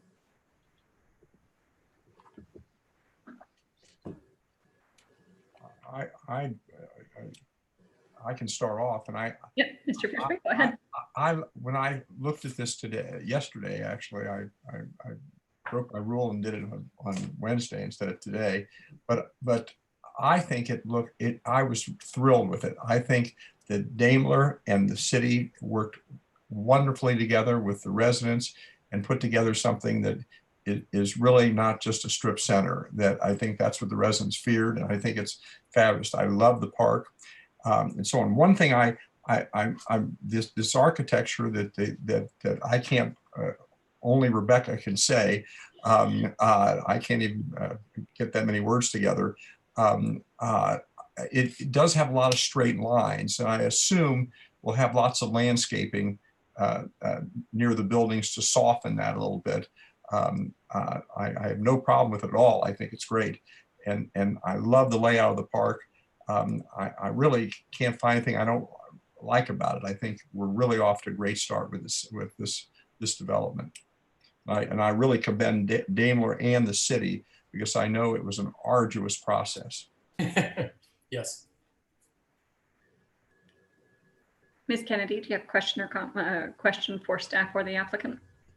Oh, no, sorry. No question yet. Comments, when comments are available, I'm ready to jump. Wonderful. Any other questions at this time for either the staff or the applicant? I just had one other comment. I forgot, it was in my notes. The small building that's going to have the patio, the pocket park next to it. We have had a history, at least one I can remember, where the restaurant kind of flooded into the park, and the park in a few years evolved into becoming the restaurant's patio. And I want to make sure that doesn't happen there, that we make sure that's demarked as a public park, not with tables sitting and filled with tables as an extension of their patio. That's my only comment. That's the only negative I could find in this whole thing. Question. Yes, Mr. Grimes. In the text modification, I'm trying to understand some of the language used there. The additional secondary building masses and the permitted secondary forms or masses may be incorporated. Is that meant to be broad language, or is it meant to be confining? I can't quite tell what they're trying to get at there. Mr. Grimes, Claudia, can you speak to the 35-foot exception and the massing comments there in the planning report? Yeah, I'll show some of the massings, and I would, Carter, with his expertise, probably have him answer that in a little bit more architectural language. And Claudia, the better views are probably those you received today from Steve. So this is a good one with which to start. We fully intend to have a pitched roof appearance all around these buildings, and the text very much speaks to that. After we had written that text and we were specifically designing the buildings, you can see that entry element on the east side of this particular building in both of these views, which does have a flat roof line to it. And that is, of course, to promote the more contemporary aesthetic of the rural that we're after. It's not intended to be a primary roof element. Of course, the primary in this view is pitched. It's a secondary component that is applied to that primary form of the building. And Claudia, if we could go to the view that looks down France Road at B and C, that also has, there we go. So as you can see here, on all four sides, we have primary massing on the roof that is pitched. In the center of this building in the foreground, you can see a similar secondary element that's applied to that primary, which has a flat roof as well. So the language was modified specifically to allow these smaller components to be applied to a larger building, but not become the dominant form of the roof. The dominant forms are certainly intended to be pitched. Very helpful. Thank you. Mm-hmm. Any other questions from the commission at this time? Staff, looking to you to present public comment that has been received previously on screen, and then to read into the record any public comment that has not been received by the commission that came in after the submission to us. Yes, and Jenny and I are going to tag team given my technical difficulties here. Thank you, Jenny, for stepping in.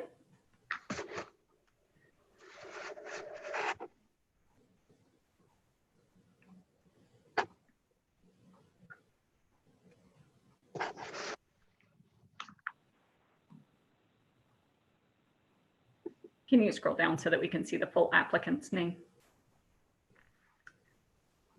Not applicant, but submission. Okay. We see that. So the first one is Mary Daney, 5775 Settlers Place. And the comment is, the corner's building elevations as presented look quite industrial commercial. It's lacking the neighborhood charm that could warm up the space. Given that it is so close to several neighborhoods and across from one of Dublin's famous landmarks, it makes sense to make it more visually appealing to locals. Awnings, shingles, benches, outdoor patio, extensive landscape, warmer feeling exterior materials are just a few ideas to help bring an approachable feel to the space. If the aesthetic is to go more farmhouse, adding barn doors could be a nice touch. Thank you for your consideration.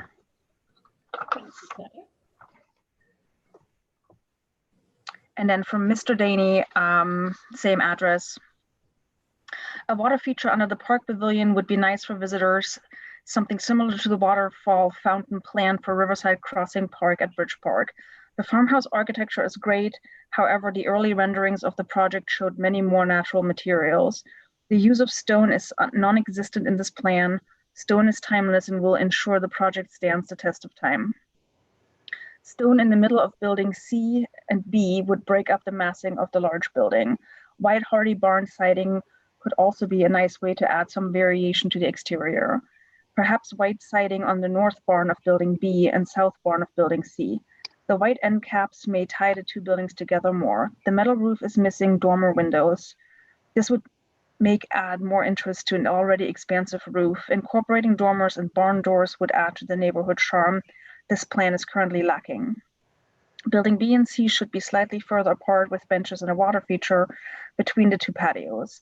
Families would gather there between the patios after dinner.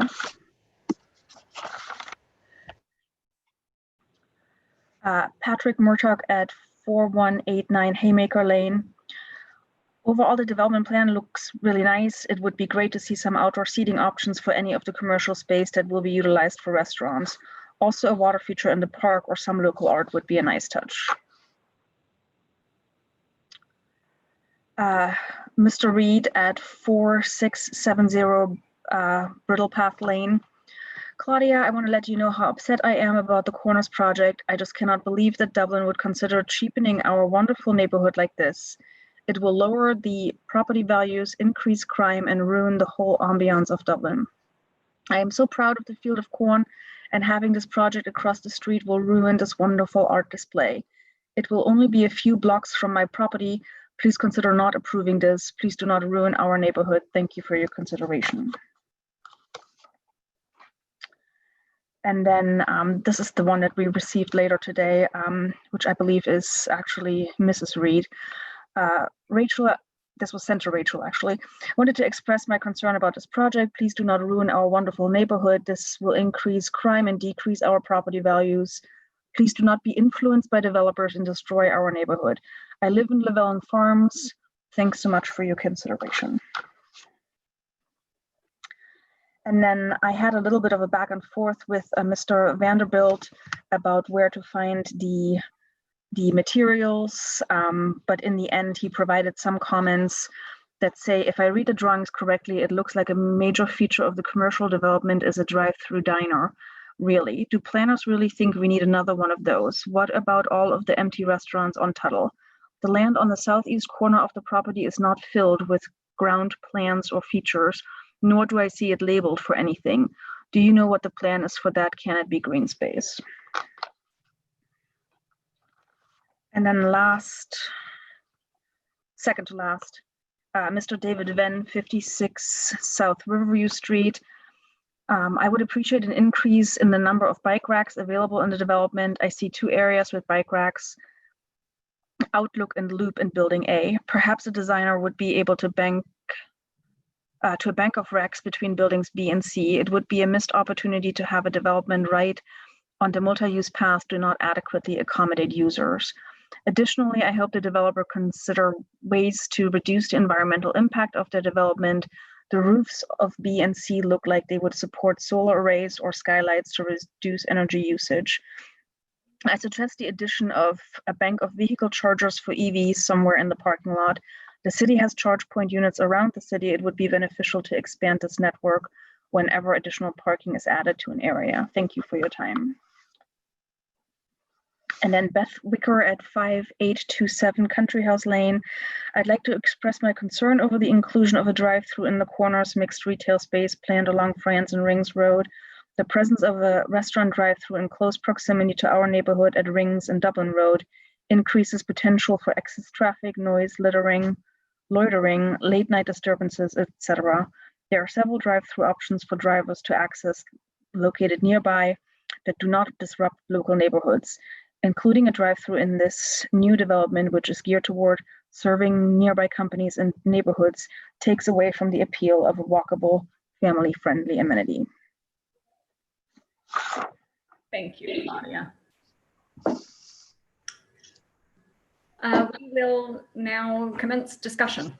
So Ms. Kennedy, do you want to start us off?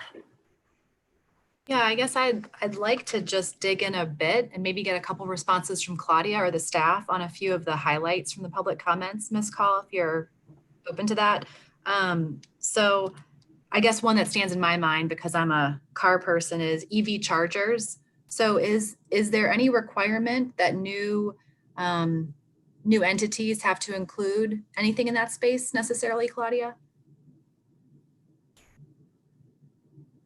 You're on mute. Yes, there is no requirement at the moment. Okay, gotcha. I pulled out the local art comment because I know we've talked about local art in recent times. Any requirement here that would apply for local art to be included in this development or this open park space? I'm guessing the answer is no as well. Because again, no, yeah. Okay, I just wanted to make sure that that was out there for the record. And then the comments on I actually want to say that I was impressed with the package that was submitted because there was some level of consideration given to light pollution, specifically with glare shields and things of that nature, to take into account the nearby neighborhoods.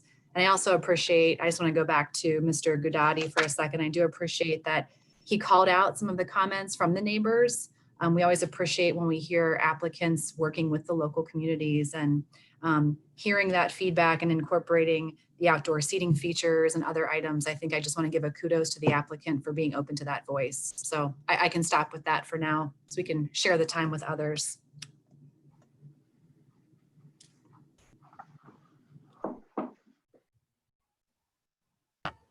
Thank you, Ms. Kennedy. Mr. Fishman, you made some comments earlier. Did you want to continue with? Yeah, I think my comment was landscaping. Another thing I had written down, Christine just brought up, was art.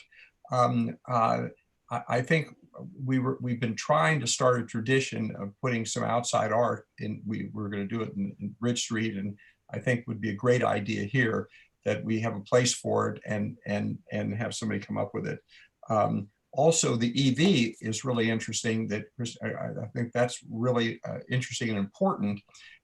I'm kind of a car guy, and if you read about it, and she's with Honda, I'm sure there's lots of discussions about EV. Tesla currently does it for free. If you give them the land, they're putting them all over the country, and so I don't think it would put any extra burden on the developer other than finding a space for it. But I think EV would be important, and I really would love to see every development we do forward have a place for artwork, and I think that could be kind of another tradition in Dublin. Thank you, Mr. Fishman. Mr. Supalak? I think it's a lovely project. It's really well considered. How about this? We are swimming in drawings. So it's always, and I know drawings, and so it's there's quite a bit to sift through and sort of manage on our part. But you guys, I guess I'm going to, the landscape design is very well developed. I know there was comments in the public commentary about seating and those types of things. I do think you guys have a wealth of those, wealth of that detail in there. You have bike racks spec'd that are nice and attractive and well thought out. The canopies in various locations, the pocket parks, the circulation access, even to the comment about putting sitting space potentially between the two buildings B and C. I know that's drawn into your plan with potential for those tenants to expand some patio space specifically into that space, and that the space between those buildings is still in the range of 25 or 30 feet. So it's quite sizable and generous. And even if it doesn't become a patio, we'll make a nice sort of thorough walkway through there and park. I posed my question earlier, and it sounded like someone else in the public comments sort of got to it. Is there merit to changing the massing along some of those long buildings? Not the massing, changing the material along those long buildings. And again, I'm not advocating for, Paul, you touched on it. Maybe it's not setting it up like it's a bunch of different tenant and shops, but you guys do have stone in your palette. Does it help to, are we in danger of making that feel like one large building? That's always a concern, and a couple choice spots of stone worked in there could do the trick. Again, I'll defer to you guys on that. I know there was a few other comments in the public that, there are some long roof lines. I think specifically on buildings B and C, again, when they start to get big, there are some long roof lines. Is there merit to a level of detail that is a series of dormers along those that make sense, or adjustments in the roof line that sort of help break up that massing? And maybe that's the commentary in there. Don't let these big buildings get too big. do what's necessary to, as you guys continue to love on them, do what's necessary to make them great. And again, I do think tenants and signs and awnings will start to do that. Some of your renderings that we have are just the free floating model without a wealth of the landscaping around it. I do think vertical trees will help quite a bit with all that. So that's all to say, I appreciate a lot of this. It's really well done. The pocket park near the drive-through is well done. The drive-through sort of tucking that behind is well done. You're not going to get some of the larger drive-throughs. You're going to get more of, a Starbucks or an ice cream place kind of with that, I would guess. So that'll be very family friendly. That'll be very neighborhood friendly. I suspect they'll be tickled with it when somebody selects and moves in there. I even appreciate your fencing detail, which is quietly tucked into one of your pages. Thank you. Thank you, Mr. Supalack. Mr. Schneider, do you want to go next? Sure.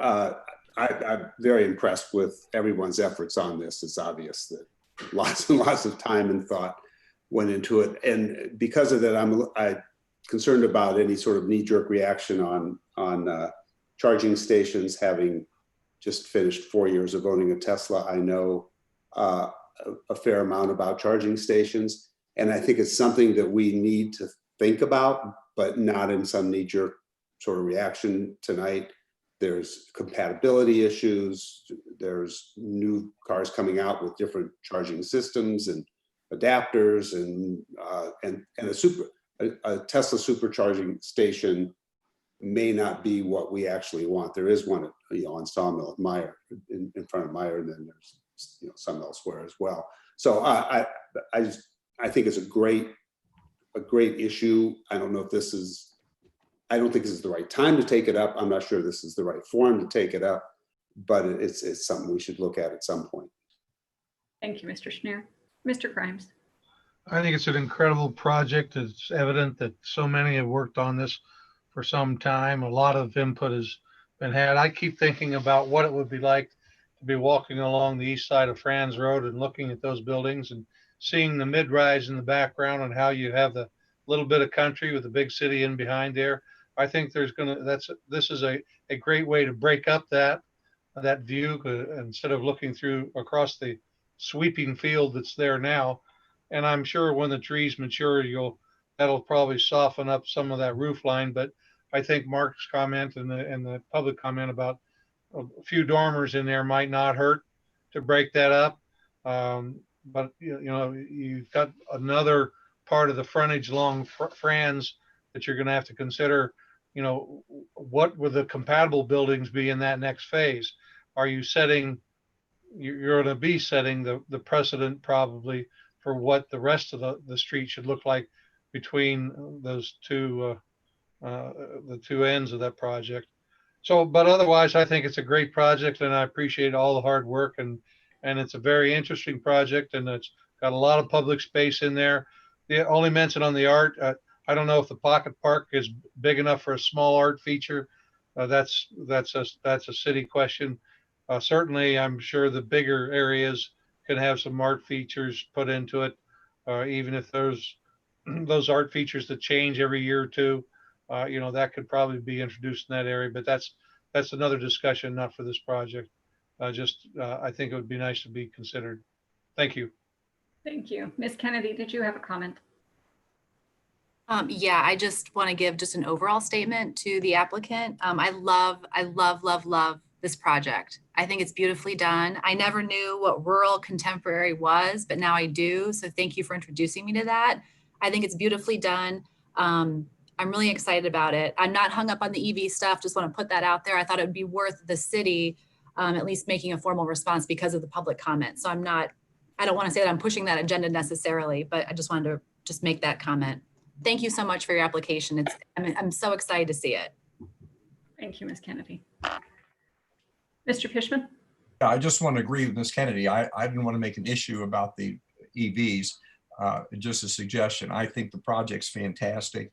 I admire I said when up front that I admire the work they did and the planning, and There's not much there's nothing I can say negative about it. The EV was just a suggestion, and we'll look at, as I said, this is not the time to do it, but if that can be fit in. But and I think they saw they mentioned the vertical, a lot of the vertical landscaping. I think that's going to be spectacular.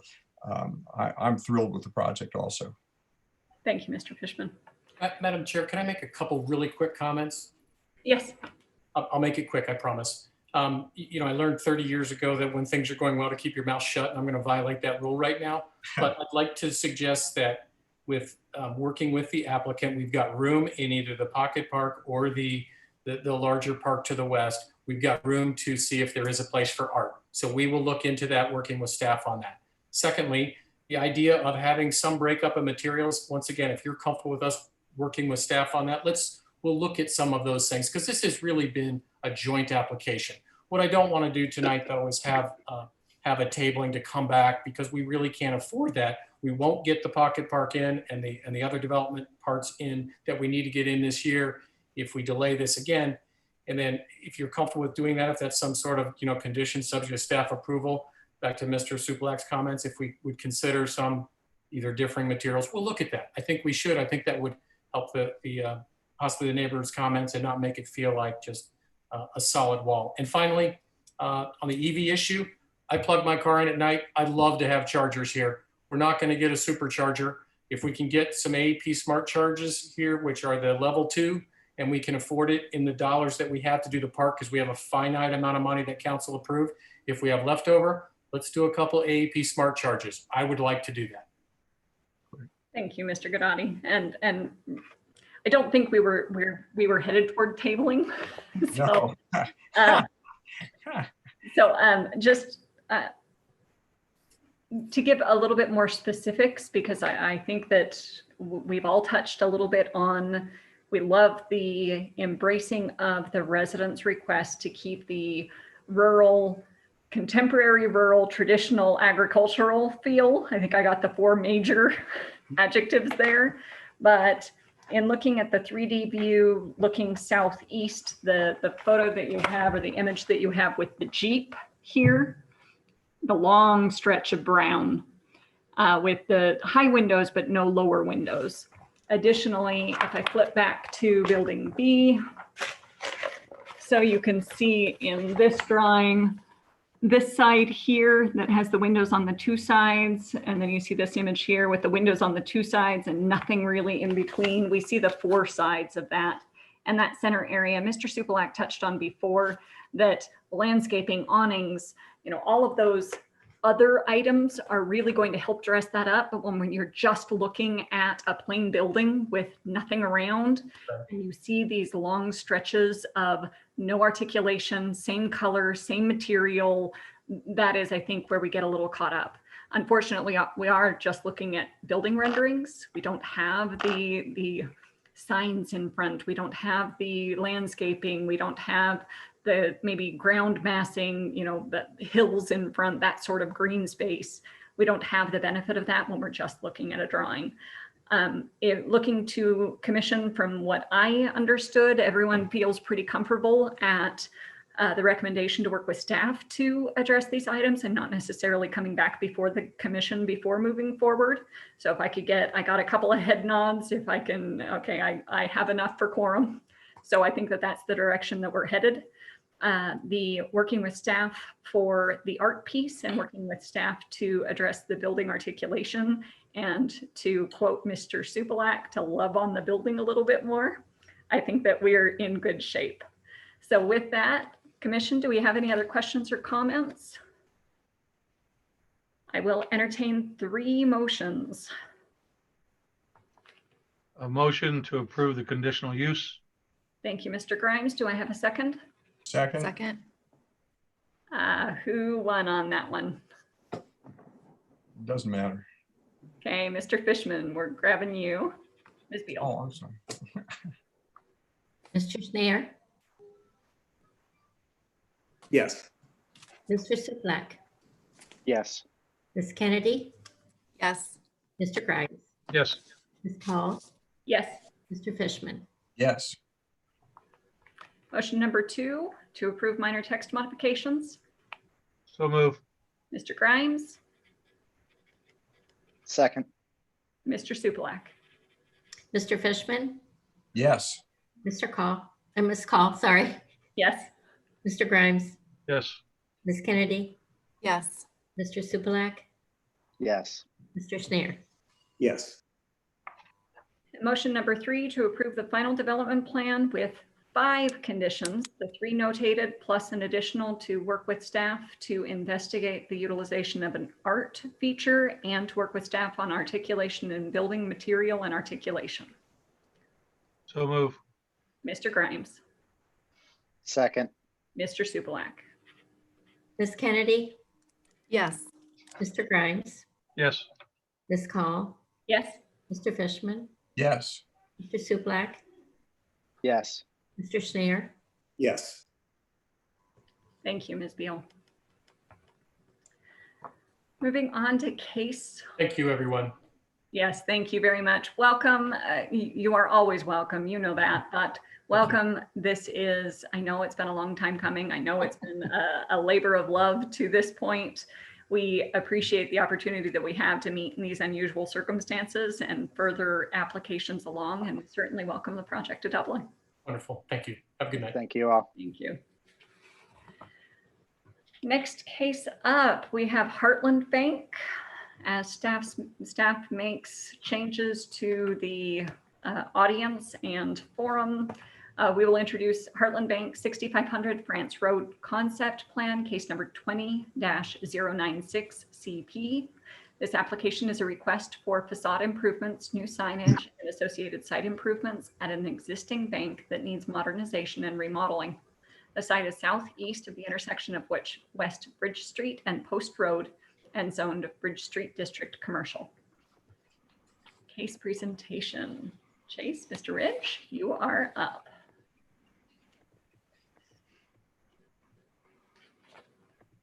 All right, thank you, and good evening. As was mentioned, this is a request for review and approval of a concept plan for exterior modifications, site modifications, and new signage for Heartland Bank. Concept plan is the first step in a 3-step process. Steps 2 and 3 are the preliminary development plan and final development plan. These can actually be combined if determined appropriate by the planning director. The site is highlighted in yellow here. It is approximately 0.8 acres in size. You can see it's located immediately southeast of the intersection of France Road and West Bridge Street. It is an outparcel to the Kroger shopping plaza. These photos give some context to the existing conditions of the site. You can see the photo on the left is the south elevation from the Kroger parking lot. You'll notice the combination of pitched and flat roofs here, as well as the drive-up ATM. And then on the right, you've got the existing drive-through for the bank. It is on the north side of the building, closer to West Bridge Street. And you'll notice the numerous white columns supporting the roof here. A couple more photos here. The one on the left is from the south or east, facing the McDonald's. And then the one on the right is from France Road. So you've got the south and west elevations there. The proposed site plan is largely unchanged from what exists today. There are, however, a couple modifications proposed. First is a new ground sign to replace the existing ground sign. That's actually located in the northwest corner of the site and is indicated by that red line in the northwest corner there. The second item is the applicant is proposing new landscape elements. And that is indicated by the red rectangle in the parking area just immediately west of the building. And then finally, in the blue outline there is the dumpster and dumpster enclosure. Staff is recommending that the applicant continue to work with staff on potential relocation of that dumpster to fulfill the intent of the Bridge Street District Code for a principal frontage street. They're meant to be pedestrian oriented, pedestrian friendly, So that is a condition of approval, which you'll see later. This just provides a summary of those exterior modifications. So really, it's everything from a new roof system to new exterior cladding materials to increased glass and windows throughout the building. So this is the proposed north elevation. The applicant is proposing significant modifications for a more modern look, as you can see here. Most notably, the applicant is proposing new exterior cladding with a wood aesthetic, new steel I-beams in place of the white columns that you saw previously, increased windows and transparency in general, as well as landscaping improvements. This is the proposed south elevation. So once again, you're seeing the introduction of the new cladding material with that wood aesthetic. You're seeing increased windows and transparency and those new steel I-beams. And then you'll also notice the ATM area, which exists today, is painted. So the applicant does intend and is proposing to paint the existing brick or the remaining brick to match the aesthetic of the modernized look. So a lot of those same previous comments apply here to the east elevation as well as the west elevation.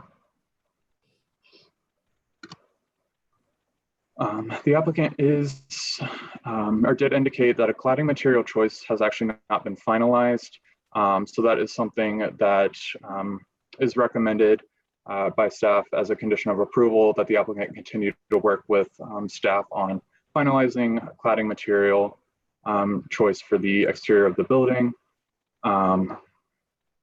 To the left here on the left side of your screen is an example provided by the applicant. It is actually an aluminum, extruded aluminum panel. So that is not a permitted primary material, but it is a permitted secondary material. So again, moving forward, the applicant will need to continue to work with staff on those final cladding materials.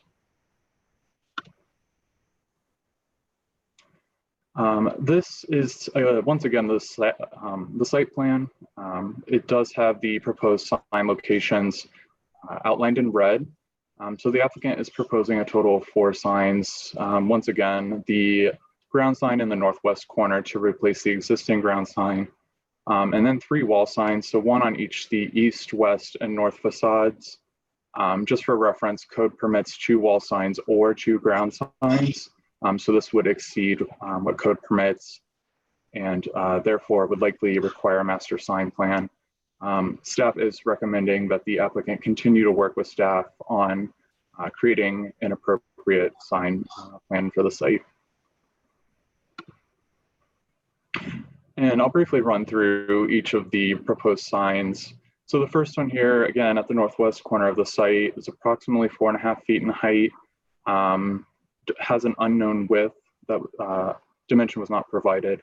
And again, it replaces the existing ground sign, which you'll see on the right side of the screen there. The first of the proposed wall signs is on the west facade facing France Road. It is approximately 130 square feet in size and contains the business name and logo. Just for reference, ground signs are, if there's 1 ground sign, it's permitted to be 50 square feet and 15 feet in height. If there's 2 ground signs, they're permitted to be a total of 66 square feet in size and 20 feet in height. And then for wall signs, they're permitted to be 1 square foot in size per linear foot of building width, up to 80 square feet. And those are also permitted to be up to 15 feet in height. This is the second proposed wall sign. This one is on the north facade facing West Bridge Street. This one is smaller at approximately 34 square feet and contains just the business name. And then finally, there is a proposed wall sign for the east facade facing the neighboring McDonald's site. The size is unknown, but this one just contains the business logo. This concept plan was reviewed against all applicable criteria, and the recommendation tonight is for approval with 4 conditions. I'd be happy to answer any questions you all may have, and the applicant is also in attendance today. Mr. Ridge. Ms. Kennedy. Just a quick clarification, Mr. Ridge. There is no differentiation between company sign when it comes to logo and or name, correct? A sign is a sign? In terms of calculating square footage, that's correct. Yep, okay, thank you. At this time, I'd like to invite the applicant forward, and then we'll do questions for staff and applicant at the same time.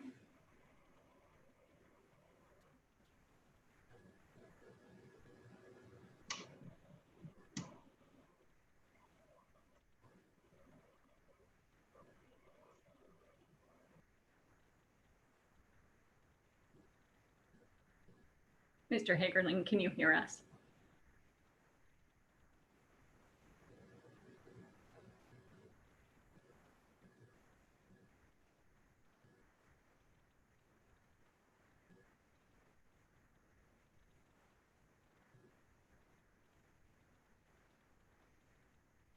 Mr. Hagerling, can you hear us?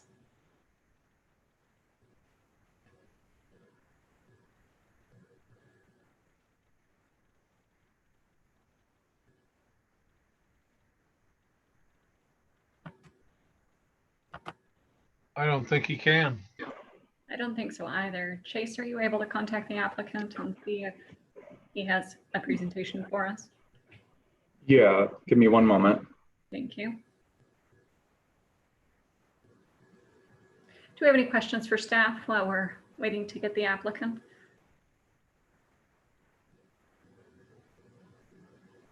Just a quick question. Yes, Mr. Fishman. Thank you.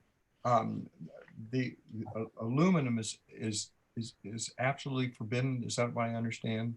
That this siding that looks like cedar is aluminum. Is that right? It's aluminum. It's not currently allowed as a primary material, but it is allowed as a secondary material. Okay, is this considered a secondary? It looks like a primary to me. It is on the building, so check the current time over to you. Yeah, so, and again, the applicant has not finalized the cladding material choice, but that was provided as an example. So as proposed, that would be the primary cladding material on the building. That's correct. The aluminum would be. Yeah, so yes, as proposed. Yeah, he's proposing the aluminum as the primary. Right now, we do not permit the aluminum as a primary, but we do permit it as a secondary. So if we wanted to go forward, then we would either need to decide if we want to allow it as a primary material and therefore either make an exception or include it in a code update in order for it to go forward the way that it is. But he hasn't selected the material yet.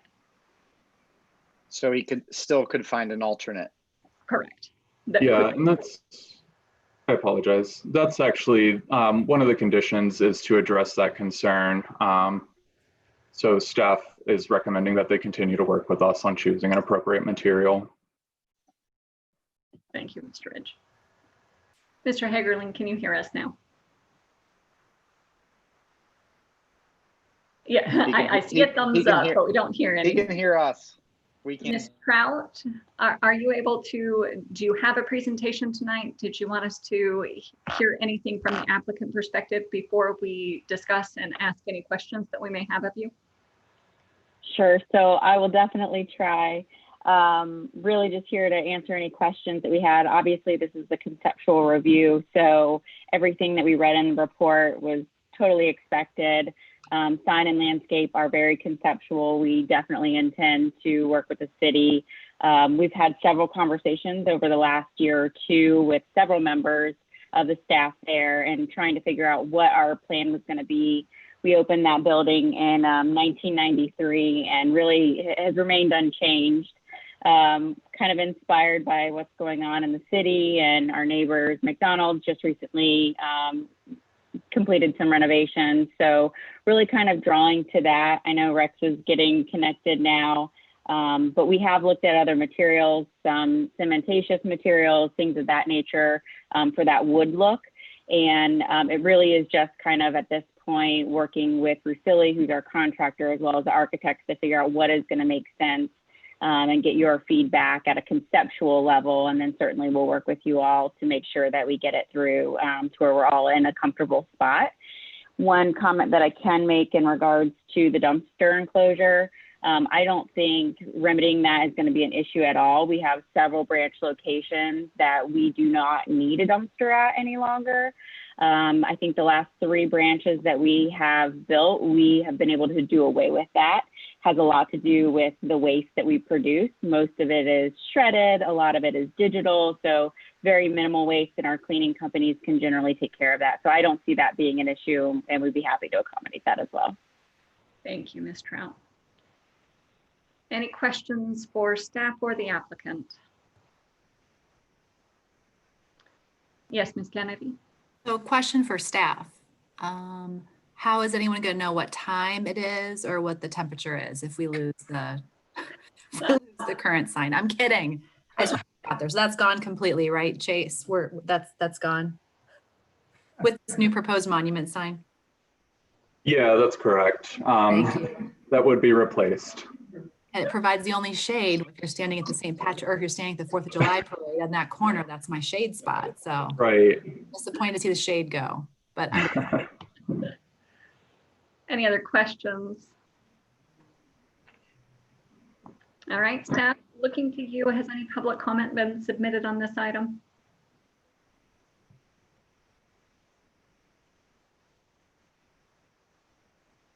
We have not received any public comment. Okay, thank you, Ms. Husak. All right, looking for discussion. Ms. Kennedy, do you want to keep going, kick us off with? I'm going to keep the jokes coming. Thank you. All right. So since this is a concept plan, they're looking for just general feedback from us and understanding the character and nature of the proposal. So given that as our assignment, refresh, thank you so much. That building is so outdated, especially given the refresh at the McDonald's just next door. Obviously, this building is very much in need of a facelift, if you will. The new monument sign, it's huge. I can't imagine that that's going to meet code. The size of it just seems not proportional with the size of the building, given the small size of the building. New roof looks great. New exterior cladding with the wood aesthetic. Personally, I don't like it. It doesn't seem to be complementary of the surrounding area, and doesn't seem to mesh with the other things in, kind of in proximity. So wood cladding, wood aesthetic on the cladding, I'm not a fan of. 4 signs total proposed. Obviously, this is out of code.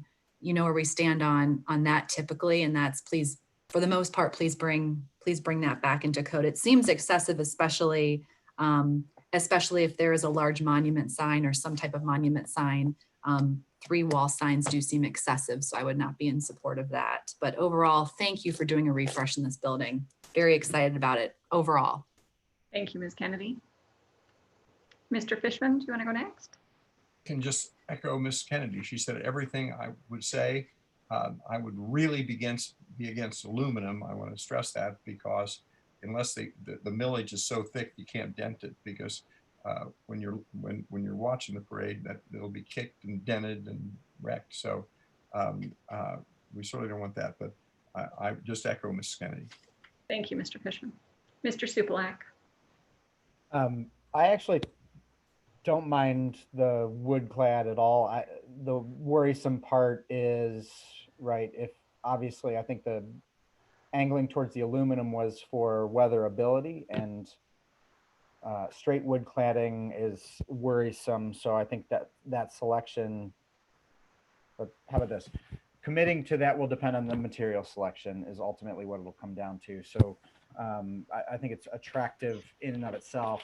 I will say, overhauling this building, again, just echoing my fellow commissioners, it's a dated building. It's been there for a long time. The signage package is overdone at present. I think we probably can all agree on that. It's interesting. I don't know that I necessarily agree with the monument sign on the ground being overdone, especially given what you're potentially giving back in that large four-sided sign that sits on the corner now, right? Giving that back in favor of a floor sign. I support all this. The signage count is going to have to come down for it to ever get approved, and I'll look forward to understanding what the material selection is. Thank you, Mr. Sublak. Mr. Schneer? I would echo what I've just heard. Also, I admit, with Ms. Kennedy, I have to acknowledge that from time to time I have seen the clock there, but I looked at the time there, but I won't miss it at all. So this is a great effort all around. Boy, yeah, the signs, I mean, everybody's saying the same thing. And I keep looking at it and saying, I like the one, I like the signage on the building. I just don't like all the signage, and I know you're going to have to deal with that. And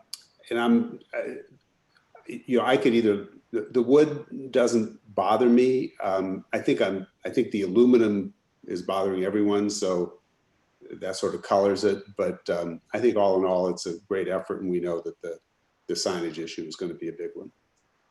Thank you, Mr. Schneer. Mr. Grimes. I would say that obviously that by the rendering from the size of the sign on the corner, they know how important that corner is and what a presence it is. And maybe they're just trying to outsize that a little bit.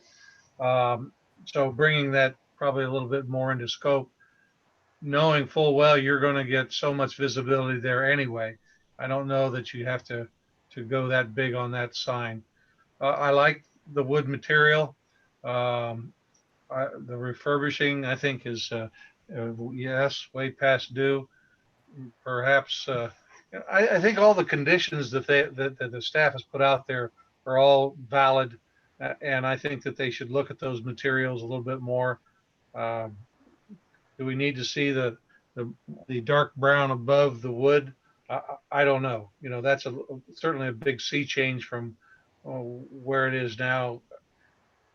It's going to be highly visible. Maybe there's a way to do better signage at a reduced level towards the front. I don't know, but I like the concept overall.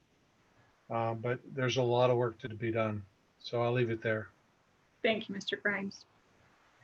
Before I make my comments, I just want to touch on the 4 conditions that are in the staff report. One of them does address the sign plan, so working with staff on creating an appropriate sign plan that would then come back to the commission. There is another condition for appropriate exterior cladding material. So I believe we're covered in we had a couple of differing opinions on what the cladding material ought to be or ought to look like. So I think that with the recommendation with the condition there that we are covered. My comments, I'm going to echo most of what my fellow commissioners have said. You know, it certainly is an upgrade. And I think in 1993, were car clocks like car passenger side mirrors an option? And so having a clock where you were in your car may have held benefit, but I think we're past the days of needing clocks and temperature gauges around town. So I also echo, I think the signs are excessive. The 100 and some odd square foot single sign, I think I just about had a coronary when I read that for the first time. The cladding, while not my taste, I think it's well done. I do appreciate that there is a mix of material, that it's the wood plus the darker color above. So I like that. It gives some articulation, some differentiation. The one call out that I have, because this is a concept plan and you're looking for opinions, on the baskets that are adjacent to the drive-through that are a separate wood material and appear to be like a redwood material, probably for longevity. They tend to clash with the wood siding on the building that's more of that, you know, pine looking. So might I suggest like a wire gabion basket that matches your I-beams or something like that, that incorporates more of that darker color and doesn't introduce that other wood shade. Other than that, I think that the building is well done. The materials, of course, you're working with staff to gauge what those materials will be. The sign package, I think, will come forward. And you've heard from many of the commissioners that the excessive signage is not likely to be received with open arms and smiles. So if you could consider that when putting together the staff, when putting together the sign plan with staff. Other than that, applicant, looking for you, is there any other, considering this is a concept plan, we want to make sure that all of your questions are answered and that you have clarity from the commission so that you know what we're looking for as you come back with the future installment, the next installment of this application. Do you have any questions or any items that you'd like clarity on? No, the only final comment I guess that I'll make is we've worked with Dublin before. We're familiar with the sign plan. I don't think the intent was to put this in as the actual sign plan. I think we all realize what that looked like in the renderings and have had plenty of comment before. So we'll definitely take that back and work on the master sign plan, and we'll make sure that we get those in line. I think we have an idea. And then again, on the materials, and I like the comment on the baskets in the drive-through. I think there's a lot of different things that we could do there. So I think that's a good suggestion, and we'll definitely take a look at that as well. Thank you, Ms. Trout. With that, I am looking for a motion. It looks like 4 conditions. So move. Mr. Grimes, do I have a second? Second. Thank you, Ms. Kennedy. Ms. Beal? Mr. Suplak, Yes. Ms. Kennedy, Yes. Mr. Schneier, Yes. Mr. Grimes, Yes. Ms. Call, Yes. Mr. Fishman. Yes. Thank you, Ms. Beal. Thank you, Heartland. We certainly appreciate your coming forward and staying with us pretty late this evening. We are looking forward to having this facelift. It is a beautiful building and keeping Heartland in our community for many, many more years to come. So thank you very much for your time this evening. Thank you for your time. All right, staff. Next up, as you do the switcheroo in the background, our next and final case tonight is Germain Honda, located at 6715 Sawmill Road. This is also a concept plan, case number 20-102CP. This application is a request for exterior renovation, sign changes, and associated site improvements for an existing car dealership. This 12.7 acre site is southwest of the intersection of Sawmill Road and Dublin Center Drive, and is on Bridge Street District Sawmill Center neighborhood. And Nikki, welcome. Thank you for sticking around and sticking with us tonight. So Ms. Martin, I will turn time over to you for our case presentation. Great, good evening. Thank you to all of you as well for your time this evening. As mentioned, this site is located within the Bridge Street District. The concept plan is the first step in a 3-step process for development and major site modifications within the Bridge Street District. There is the opportunity, when deemed appropriate, to combine the preliminary and final development plan. Before we get started this evening, it's important to note that this concept plan is significantly more detailed than concept plans you may have reviewed in the past. And that is due to the iterative nature of this project. The site is located on the west side of Sawmill Road and is 12.7 acres in size. The site was originally developed as a number of uses and parcels, including an office, a gas station, and an automotive dealership. Over time, the parcels have been combined and the uses have been consolidated to a single automotive dealership. I mention that because part of the intent of this application is to streamline the site circulation as well as increase the overall efficiency of the site operations. So as I alluded to, this has been an involved process that staff and the property owner have been engaged in since about 2017. The 4 elements of this project include phase 1, which was approved in 2018 by the administrative review team. That was for the demolition of a vacant 2,000 square foot building, as well as parking, landscape, and lighting modifications. In 2019, the administrative review team reviewed and approved phase 2, which was for perimeter landscaping along the Dublin Center Drive frontages, as well as interior parking lot modifications. Phase 3, shown in blue, only includes interior modifications, therefore review and approval by a public body was not required. And the application before you tonight is for the Sawmill Road frontage, as well as select parking lot modifications and exterior building modifications to both the new and used car stores. So with that, I will cover both vehicular circulation and pedestrian connectivity, those parking and lighting modifications, the new treatment to Sawmill Road, as well as the details of the architectural modifications and signs for those new and used car stores. These are the existing conditions of the site. This is the frontage along Sawmill Road, looking both north toward I-270 and south toward Bridge Street. These are the existing conditions along Dublin Center Drive. Similar to Sawmill Road, you'll notice mature trees as well as grassy open spaces. This is the existing vehicle display for the new car store and the used car store. The existing architecture for the new car store includes IFAS panels finished in a neutral color palette with limestone accents. This is the existing condition of the used car store. The pyramidal component of this building is proposed to be demolished with these modifications. So as you know, the site is located within the Sawmill Center neighborhood district.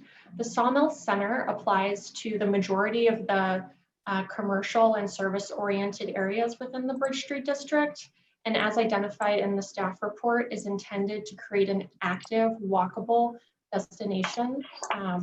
And this really relies on the provision of physical and visual connections. This applicant has worked with staff to ensure that visual connections are made between the site and Sawmill Road through selective landscape design.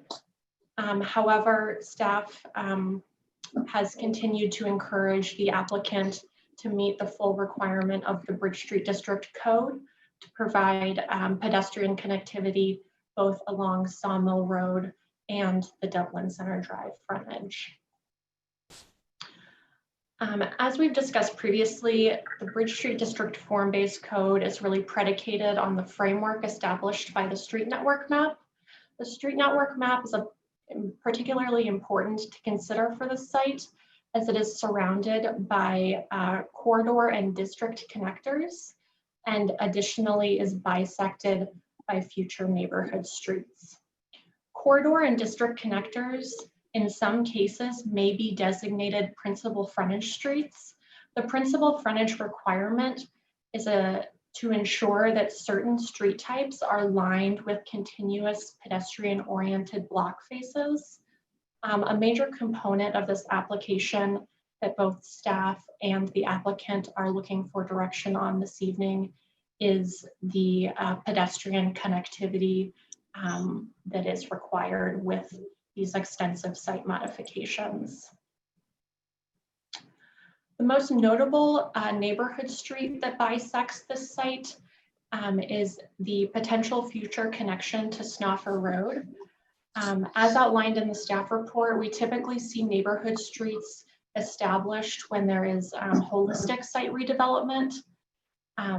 That being said, there are certainly instances where those connections could be made sooner. However, based on the information we have at this time, That is not staff's anticipation, as the Snoffer Road connection is not identified in the city's 5-year CIP at this time. So in regards to the site, there have been vehicular circulation modifications that were approved with phase 2. That includes the removal of a right-in access point along Sawmill Road. This is important to note because the anticipation is that it will be implemented with the phase 4 improvements. And in exchange for the removal of this access point, the city engineer approved the addition of an access point along Dublin Center Drive, which meets the intent of the Bridge Street District provisions. With this application, there are select parking lot modifications that are proposed to the east of the used car store, as well as the curvilinear sidewalk extension along Sawmill Road. So in detail, you can see that the sidewalk is proposed to weave in and out and address the use as well as the street face. So with that, staff is conditioning as part of this application that the applicant continue to work with us to establish sidewalk along the extent of Dublin Center Drive. The code, in addition to the street network map and the neighborhood standards, establishes walkability standards, which prioritize enhanced connectivity, promoting safe and comfortable pedestrian environments, and linking various uses.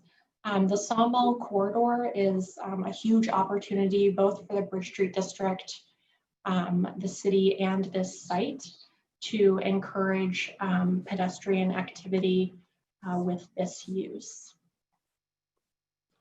The parking and lighting modifications that are proposed with this application are in line with those that have been previously approved across the site in previous phases.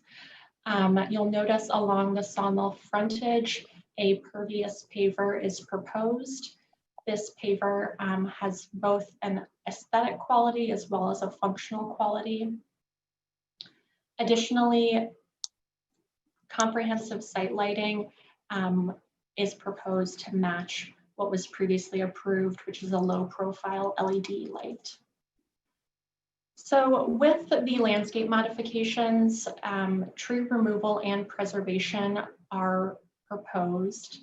The applicant has analyzed the health condition, size, and species of the trees. You'll notice in the existing conditions pictures that we reviewed that many of these trees are mature.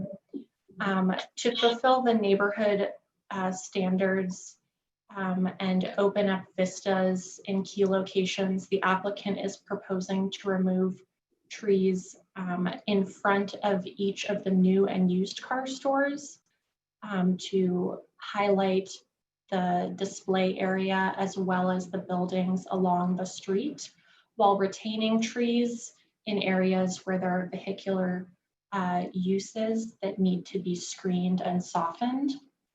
In total, 163 caliper inches are proposed to be removed and 7 trees are able to be replaced.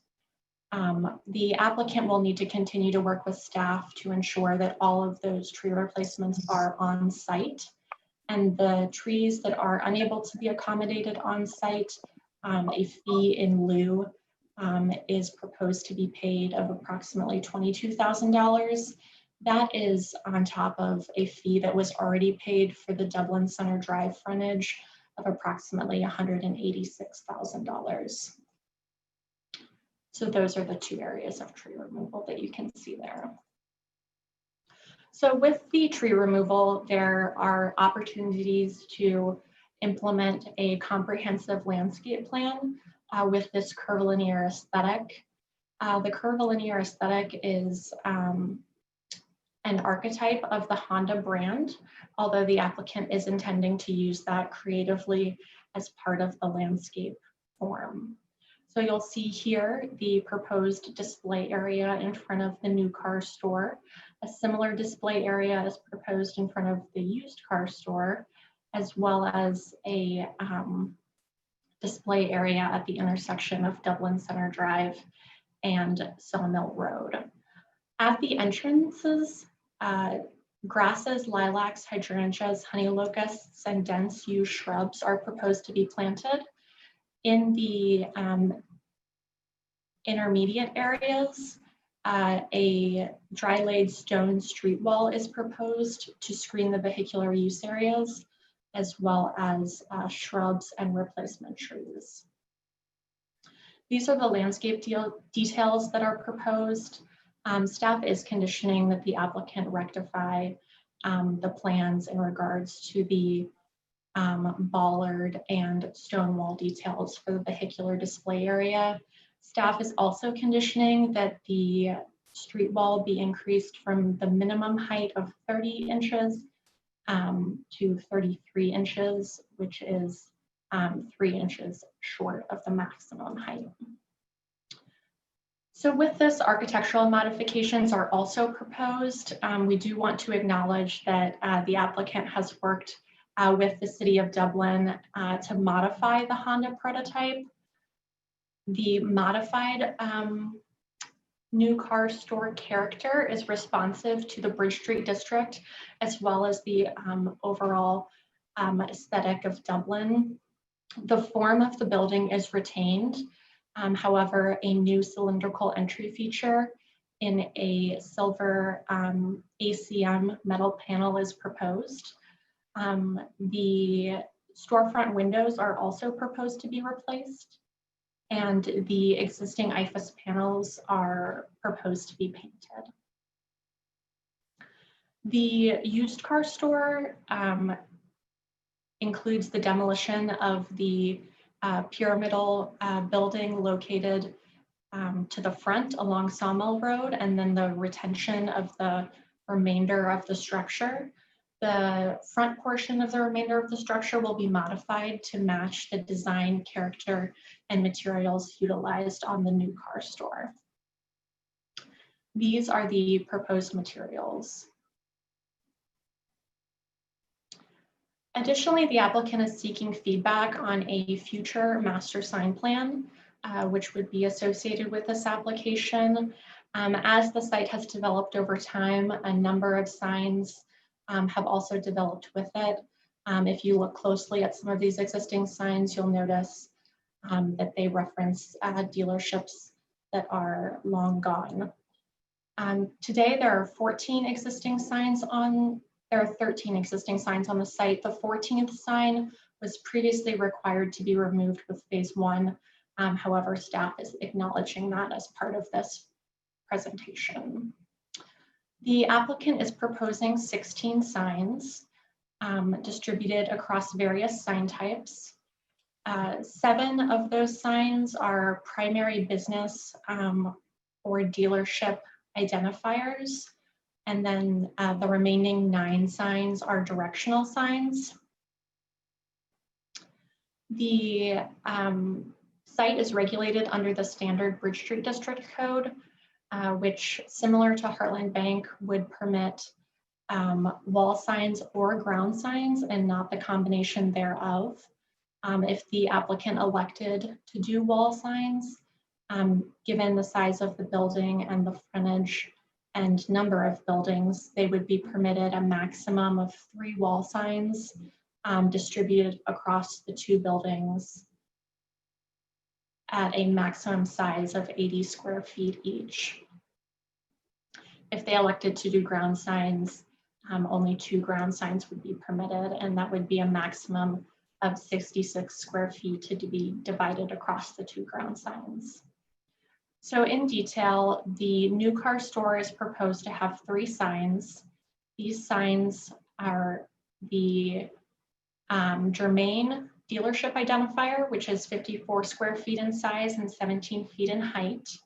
The Honda brand word mark, which is 36 square feet and 16 feet in height. And the Honda logo, which is 43 square feet and 32 feet in height. Staff has had conversations with the applicant over time regarding the the size and height of these signs, the applicant has made an effort to reduce the size of these signs and be responsive to the context. In regards to the height, the applicant has indicated a desire to maintain the architectural datum established on the building, where the lower portion of the letter rests on a horizontal line. Therefore, these heights are proposed. The used car store is proposed to have one sign, which is 36 square feet and 16 feet in height. The service center is proposed to have 2 signs as well as an architectural blue stripe. Staff is conditioning that the architectural blue stripe be removed prior to the preliminary and final development plan submittal, as it is dissimilar from all other architectural features on the building and functions more as a sign than as an architectural feature. The primary service center sign is 29 square feet and approximately 16.5 feet in height.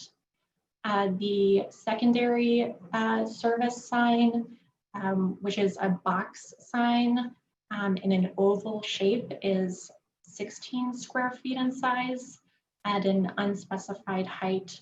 Staff is conditioning due to the duplicative nature of these signs and the sign construction that is proposed for the service reception sign, that the oval box sign be eliminated prior to the preliminary and final development plan submittals. The final sign is intended to be a feature located at the intersection of Sawmill Road and Dublin Center Drive, an opportunity to both identify the germane campus, but also incorporate elements of the landscape design. This sign is proposed to be 22 square feet in size and just under 5 feet in height. The directional signs that are proposed are in keeping with directional signs that have been recently approved for car dealerships in Dublin, although do exceed what the code would permit for directional signs. The code does not permit directional signs to include business names or logos. However, for car dealerships, staff has found that it is extremely important from a wayfinding perspective to allow people to circulate along the perimeter and ultimately make it to the final destination by identifying the brand along the perimeter. So the perimeter wayfinding signs are 7.5 square feet in size and 3.5 feet in height. And the interior signs are 5.5 square feet and 3 feet in height. Staff has reviewed this against the concept plan review criteria and is recommending approval this evening with 10 conditions. Be happy to review any of the proposed conditions in detail or answer any questions. The applicant team is here as well this evening. Thank you, Ms. Martin. All right, who wants to kick us off with questions if you have any for staff? Mr. Fishman. Do the signs meet code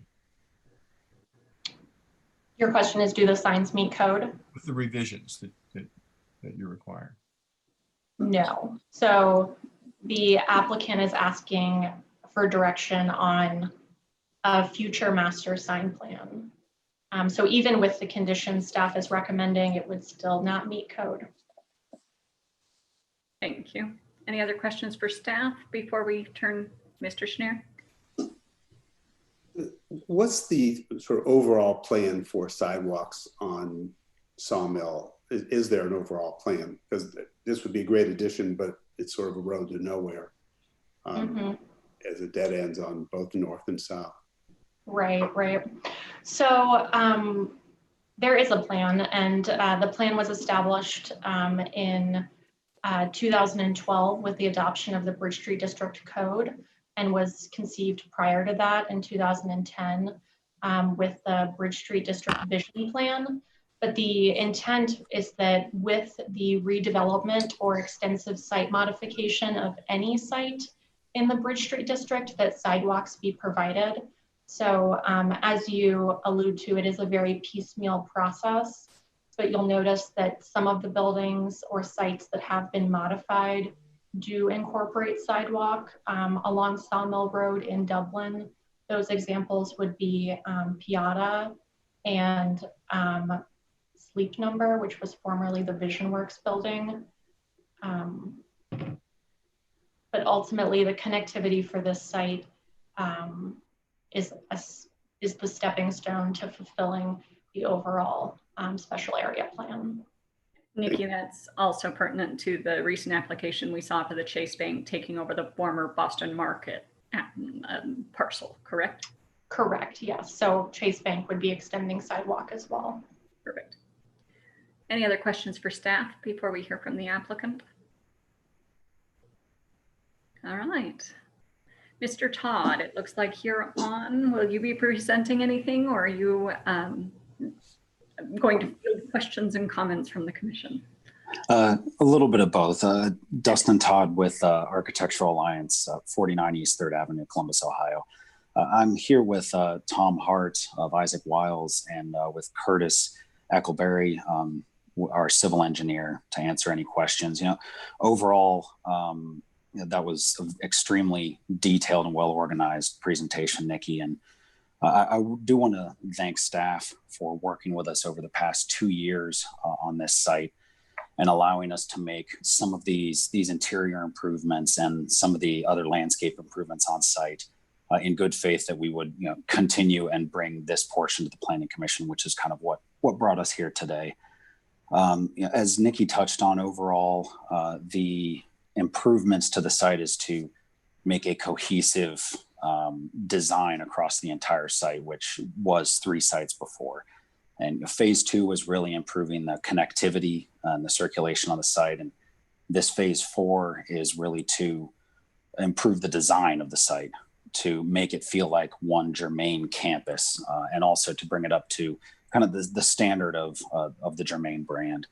And we also want to make a great face along Sawmill for the Germains, but also, we believe it'll make an extremely impactful improvement along Sawmill, which I think everyone agrees is very needed.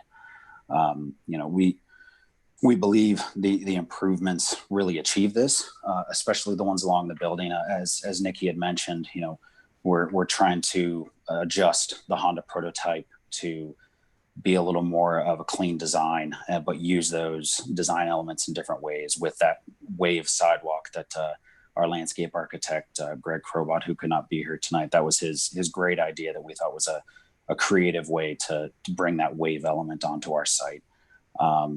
And we believe that the Dublin Village Center sidewalk improvements, given the city's future plan to have a connector that cuts through the middle of this site, the work that it would take to create a code required sidewalk, which would involve cutting into the existing mounds and getting rid of a significant amount of landscaping around the site, is extremely excessive, given the relatively short future plan for this area.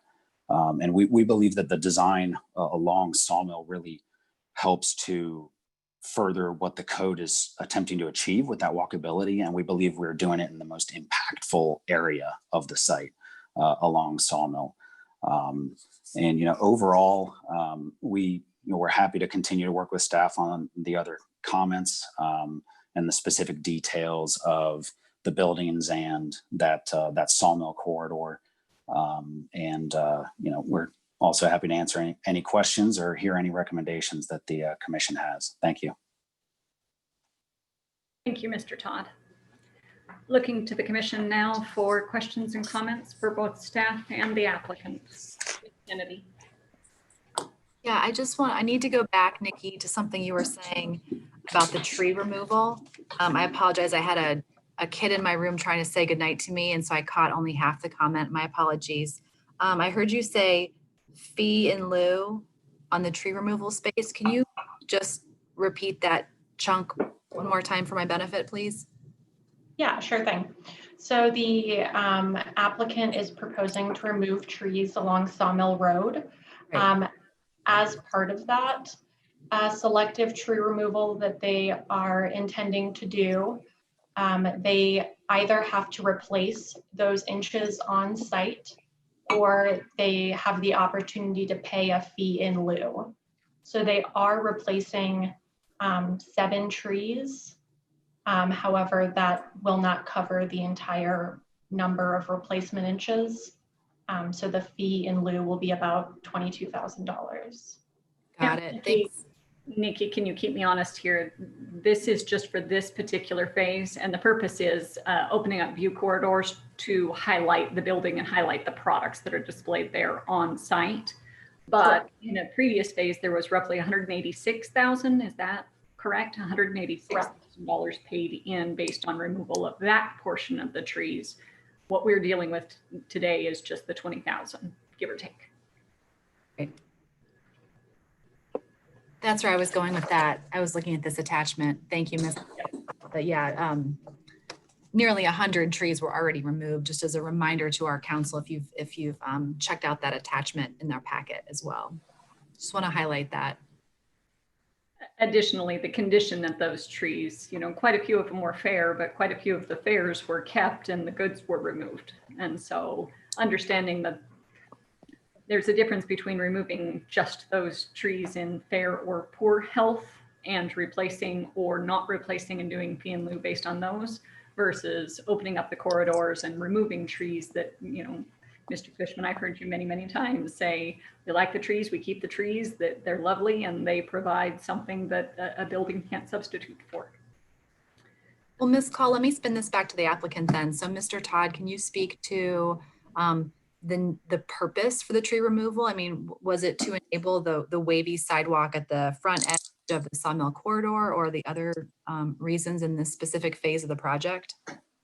For this specific phase along Sawmill, it is to accommodate those pads that we're planning to put in front of the buildings, the display pads and that connect to the pedestrian sidewalk, as well as something that we had discussed with staff a lot during the design process was, you know, attempting to keep the parking areas screened while potentially allowing the areas in front of the buildings to open up slightly. So it was a combination of the two. In this specific phase. So Mr. Todd, giving you a visual here, if you can see. So if we see the two front portions of the building here, where the pad is, and then here, this corridor here, is that where we're speaking to the majority of this portion removal of trees? Correct. Thank you. Thank you for that explanation. Thank you, Ms. Kennedy. Any other questions for staff or for the applicant? Mr. Fishman. Same old thing. We'd rather have trees than the money.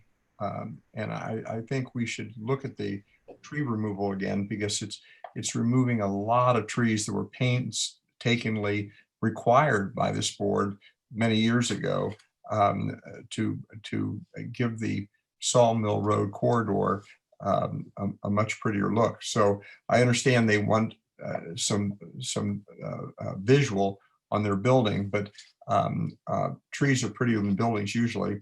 And a lot of really good trees are being removed. So I think we look at that. I have a question. Do they meet the code with removing the trees? Do they meet the landscape code? They do, yeah. Okay. Okay. I still think we should be really cautious and look at that again and take the minimum. I guess they want people to see their sign, and I understand that. I think the sign should be in code, and I think the landscaping. We had a very, very, what should I say, interesting conversation with previous car dealers and about signs being in code. And we stood our ground, and I think we should do it here, the signs, and I think we should remove the minimum of trees. And I think we should look at this thing. I was pretty upset when I got the supplement, and looked at yesterday, and I think that it's very important to me that the signs be in a code, and because we're going to be dealing with this down the line with other dealerships. And I think the tree removal, I think we should be very cautious when we take out a tree that's 40, 50 years old, so we can see a little more of the building. So that's my comment. So I would not be in favor, and I would probably definitely not in favor of the application if we didn't look at it more carefully. Thank you, Mr. Fishman. Any other questions? Ms. Kennedy? So I'm curious about, so because this is a concept plan and you're asking for feedback on the character and nature, one of those criteria or judgment items would be open space. So Mr. Todd, can you speak to, was there any consideration given to any kind of open space? And I asked this question because we had a recent applicant come through for another car dealership located just off of Sawmill that had some interesting proposals related to open spaces on the campus to make it maybe more inviting, more of a kind of a place you can hang out, if you will. So can you talk about any consideration given there? There was, and that was kind of these pads in front of the building, a little bit connecting to the sidewalk, was our way of trying to basically bring the site out into the walkable area that we're creating along Sawmill and connect the site in a more urban way, because we believe that that's the intent of the updated code, is to make it more walkable, make it more urban, especially along that Sawmill Road corridor. And it's those pads were really kind of our concept on that is specifically. I would say, I know Ms. Fox is not with us tonight, but she tends to provide lots of feedback on green space, pocket parks, sitting areas, things in that space. So I think Jane is channeling through me today potentially to just share that feedback. And I would be in agreement with that if there was an opportunity to, although I love the wavy sidewalks in the front and those car displays are so cool because it gets you up there close and personal. If there would be an opportunity to include some sitting areas or some additional green space, it does look, just from the bird's eye view looking down at the space, it does look very sterile, and that's in that regard. Thank you, Ms. Kennedy. Any other questions? Mr. Grimes? So I don't see it in the conditions, but it's the intent of staff to have a master sign plan.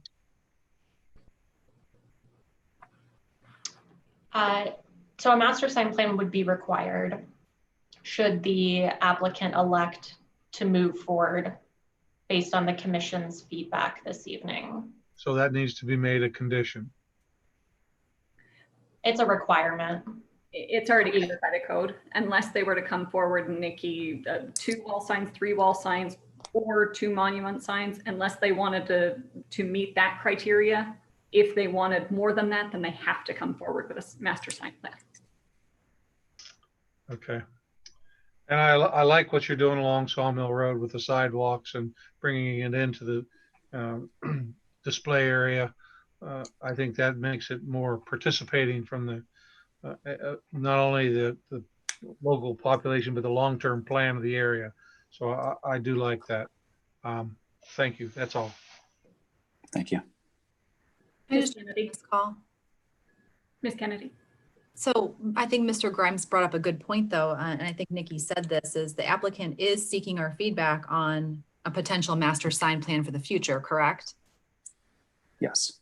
So if the commission would like to give any feedback on that, maybe given, based on precedent, I know Warren likes to talk about that, other applicants that we've had that have come through, I do think it would be valuable feedback for the applicant to hear from the commission on what's out there, what they've proposed currently, right?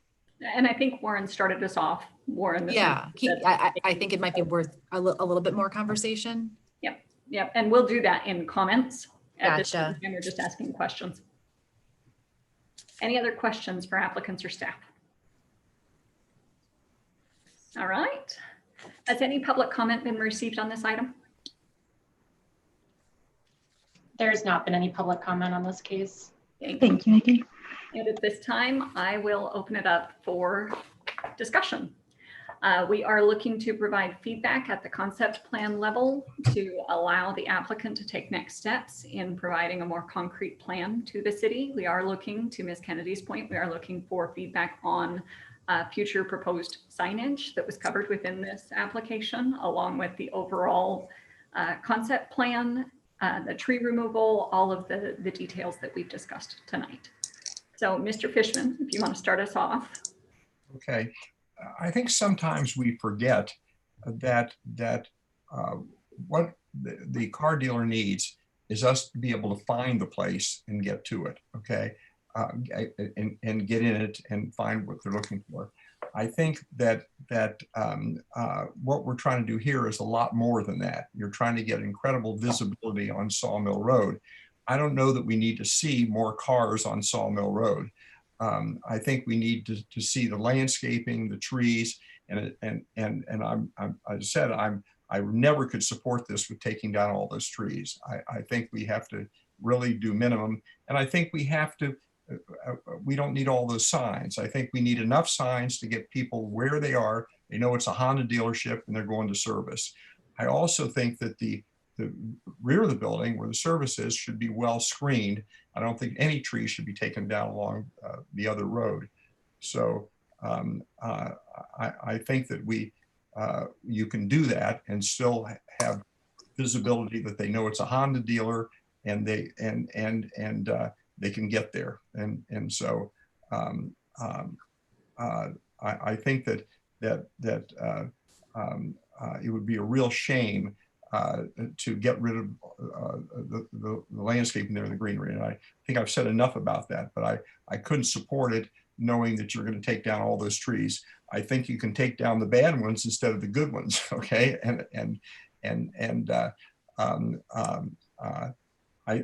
think that we get sign, there's plenty of sign clutter on Sawmill Road. So I think we need the minimum signs, not the maximum signs. I think that Christina made a very good point that if you drive down Sawmill Road, people from out of town comment. They say, how come the right side looks so bad? What's the city doing? Why don't they take care of the right side? And I say, the right side isn't in Dublin, okay? And so I think that we don't want to add to that. So that's how I feel. Thank you. Thank you, Mr. Fishman. And I'm going to go out of order here for just a moment to make a comment and ask a question at the same time. So looking to staff, Nikki, to you, if those front display areas were, sorry, doorbell, joys of working from home. If those front display areas were not display areas, but were parking, a lot of our applications recently have parking screened by the building. So we either have building or we have landscaping up front, and we pay specific attention to not put cars immediately adjacent to roadways. Would that be permitted? Would that be something that would draw staff's eye to make a recommendation that would be other than parking cars along, especially an arterial like Redwood Road, excuse me, like I was just back in Utah. Sawmill, yeah. Sawmill Road. I'm trying to follow your line of questioning, so I think I got a little lost along the way. So I'll use a visual. Would we permit parking? These display areas that are here, if this were instead a parking lot, and those were parking stalls instead of display stalls, and they were required to be included to meet their parking count, would staff have any other recommendation other than let's place them immediately adjacent to the Sawmill corridor? Yeah, I mean, surface parking lot within the Bridge Street district, we would obviously discourage from having that between the building facade and the edge of the street pavement.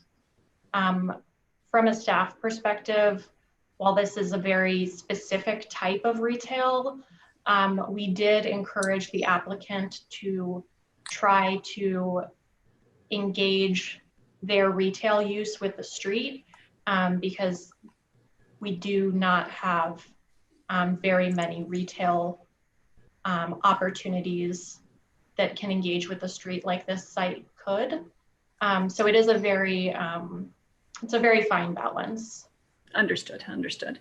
So I'm adding my comment on this one item, and then I'll turn it back over to the commission for additional discussion. Mr. Fishman pointed out, we love trees. We pride ourselves on our trees. They're beautiful. We don't like a lot of in-your-face advertising, especially along major corridors. Ms. Kennedy touched on the sawmill, east-west. Mr. Fishman touched on it a little bit later. It would be my recommendation to, as Nikki just said, strike a balance. So right now there are 2 display pads which require the removal of a bunch of trees in both areas. I suggest, my personal opinion would be to keep the one in front of the Honda Germain, but remove the one that is the smaller pad that is adjacent to.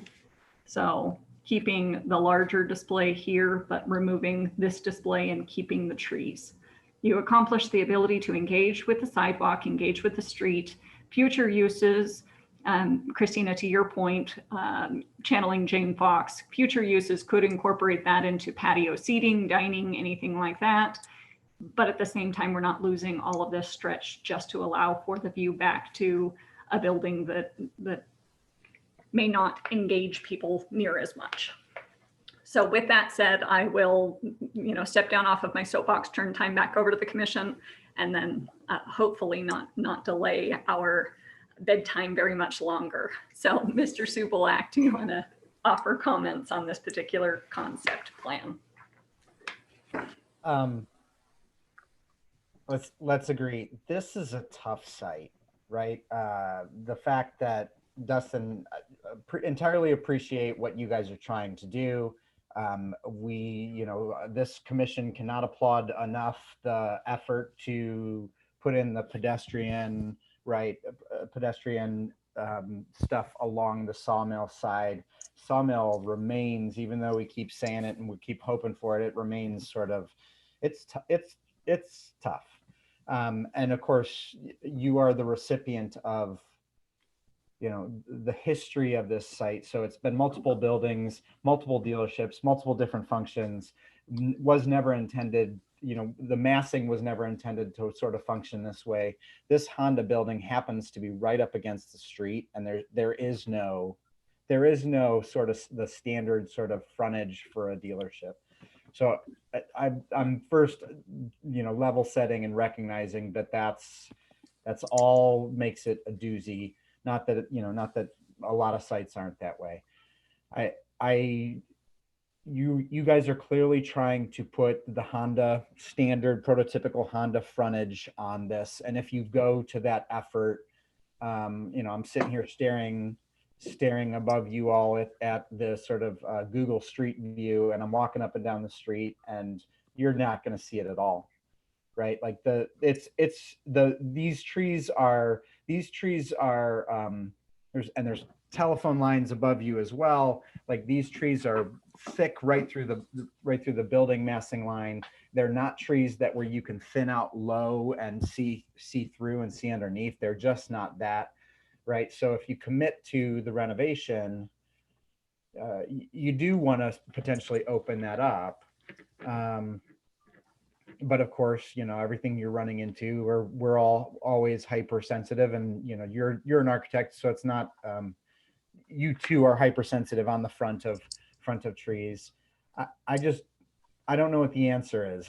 Forgive me. This is a struggle. I think Rebecca's starting to touch on some of it, that maybe it's a portion of this, but not all of it. At least then the main building, if it comes forward and is present and you commit to the frontage, the renovation on that, if you open up there, that draws people to the site, that becomes your billboard. And oh, by the way, there's a pre-owned building over there that is set back and actually is a little bit thinner on the trees anyways, so you'll be able to see some of that.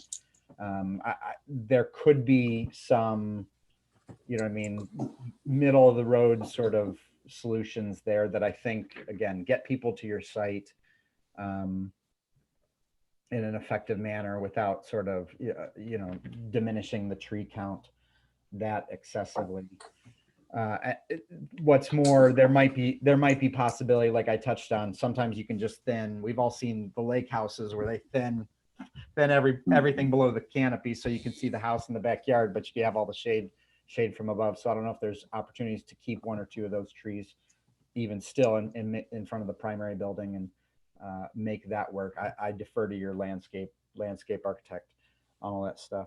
I think the signage tends to be a hot button. The count is a little bit worrisome. The scale is a little bit worrisome. I actually applaud. There's already sort of been removal, it appears, out of your renderings. You've already removed one of the signs that's in your package. I think the one that says pre-owned is off the pre-owned building. I could be wrong. In lieu of having that and Honda. So I know you guys are starting to get there. I know staff is sort of sensitive to the duplication of the service reception. You don't need both of those, certainly. So I think they're starting to get there, but I think there's going to be some weaning around that. And obviously that's all part of the commentary thus far. So it shouldn't surprise anybody. And again, I'm going to reiterate, I do applaud what you're trying to do with the pedestrian side and the frontage and even the display pads, right? A display pad, when your product is cars, a display pad is not a parking lot. It is, even though it's cars, it's not a parking lot, right? So I think to be creative and come up with nice ways to do that is always a fruitful exercise relative to auto dealerships. So it isn't actually just a parking lot. So kudos on all that. Good luck. Thank you.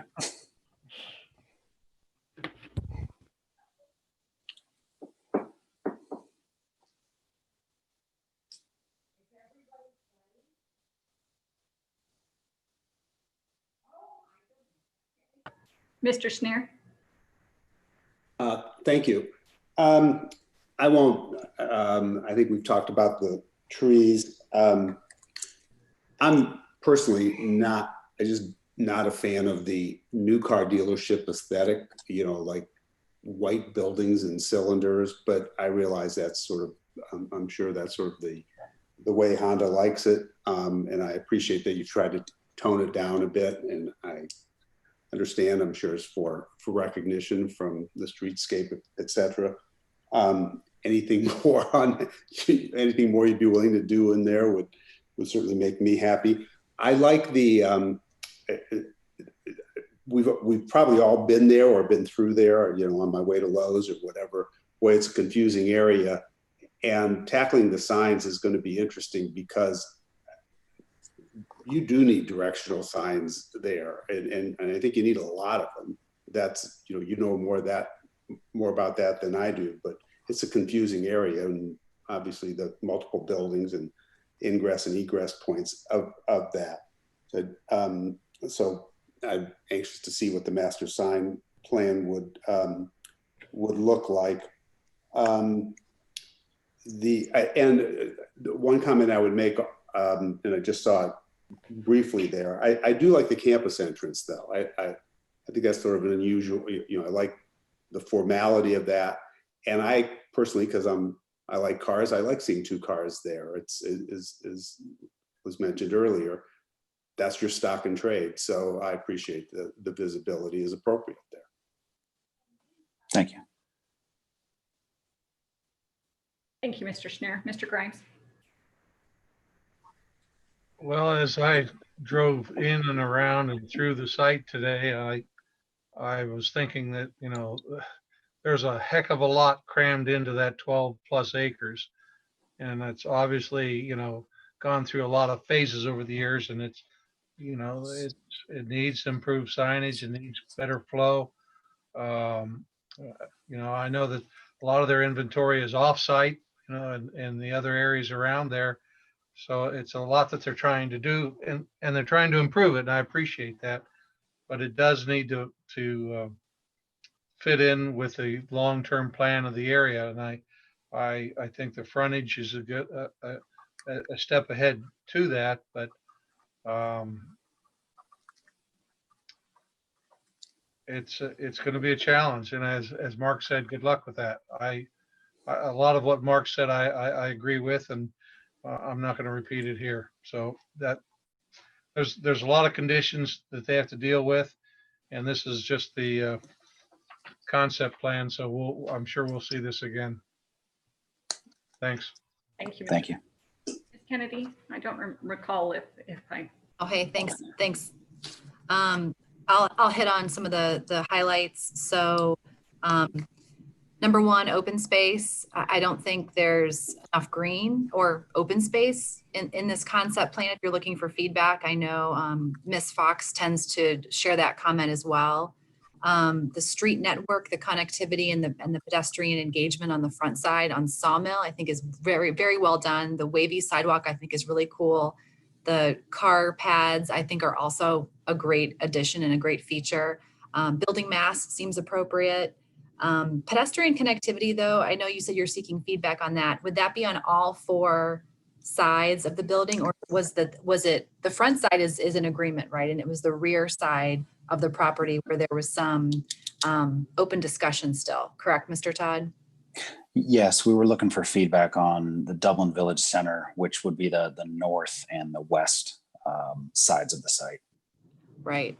I don't think anyone's given feedback on that. So I would say that you did a great job on the Sawmill side. I know we have to protect for the future condition as well, but right now I don't see a strong need for pedestrian connectivity on the rear side of that building, especially given that that's a back entrance to your property.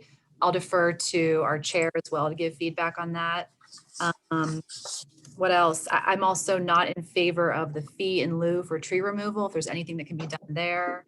Master sign plan, I would be in favor of more directional signs beyond what the code permits because of the confusingness of that area. And I think others have touched on that.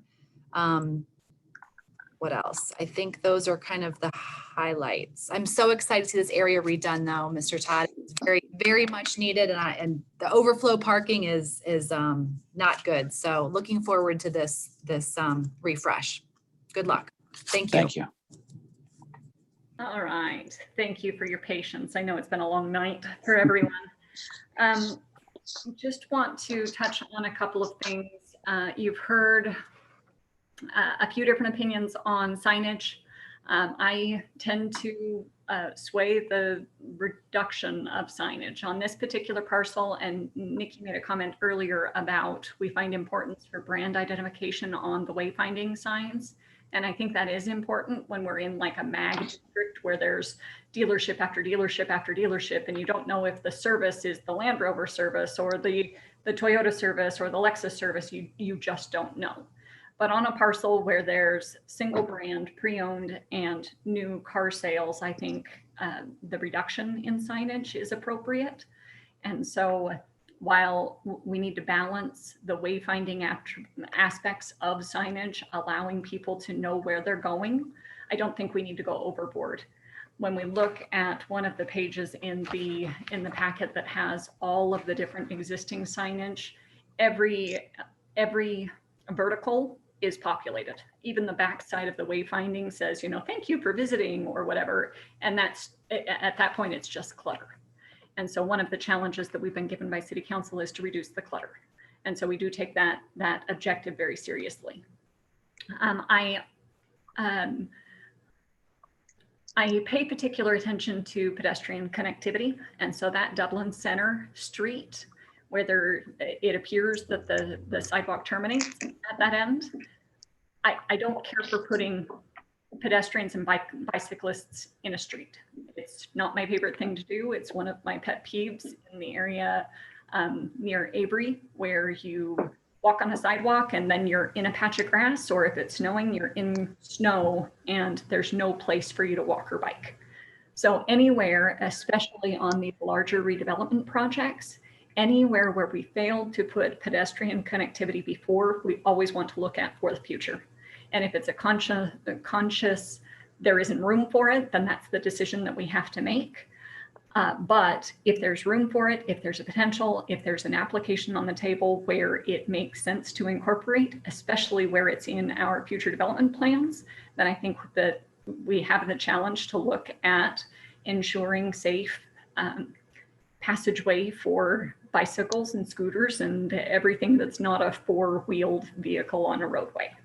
So I would recommend that we at least investigate what it would take to put sidewalks in that area, understanding that that then is a challenge to tree preservation, and it could merit relocation or reduction in trees. But then again, there's a balance there. I still struggle a little bit with I think they're cool looking, the display pads in front of both buildings. I think they're cool looking. I think they are opportunities for advertisement. And Mr. Supalak's comment about, when your product are cars, then it's not a parking lot. But immediately behind the pad on the pre-owned side of things is a parking lot, and it is cars. And so the view corridor is this display pad that is small enough that in the depiction there's only 3 vehicles on there, and immediately behind that is a parking lot with a view corridor to the building. So my recommendation still is to strike that balance between opening up the visibility corridors to the buildings, making sure that people can wayfind, but at the same time, not lose that precious commodity of trees that we have there that are, well established and provide more of that Dublin look and feel.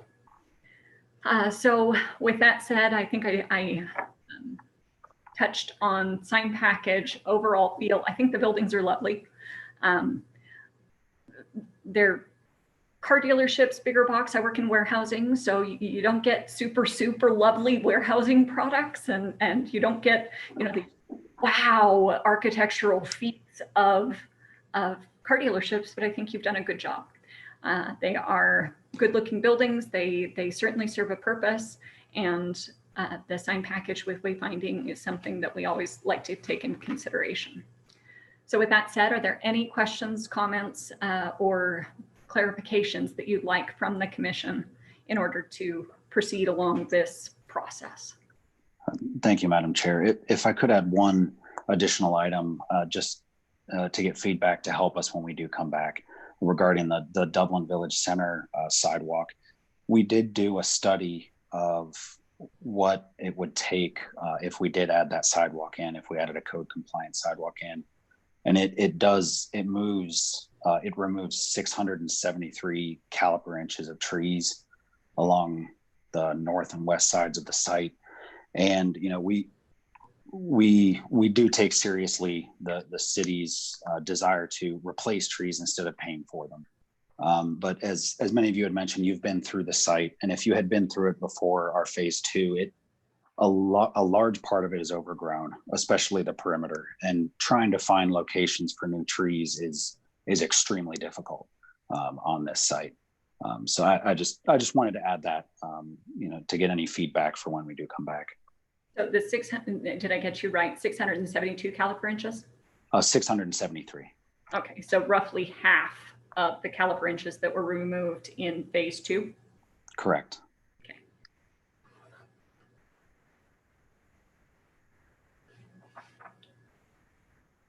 All right, so looking to the commission for feedback for the applicant, I am still in favor of looking at providing pedestrian access along that, especially considering we don't have any on the opposite side of the street. So any pedestrian passage along that Dublin Center Road would have to be either on the grass or in the roadway.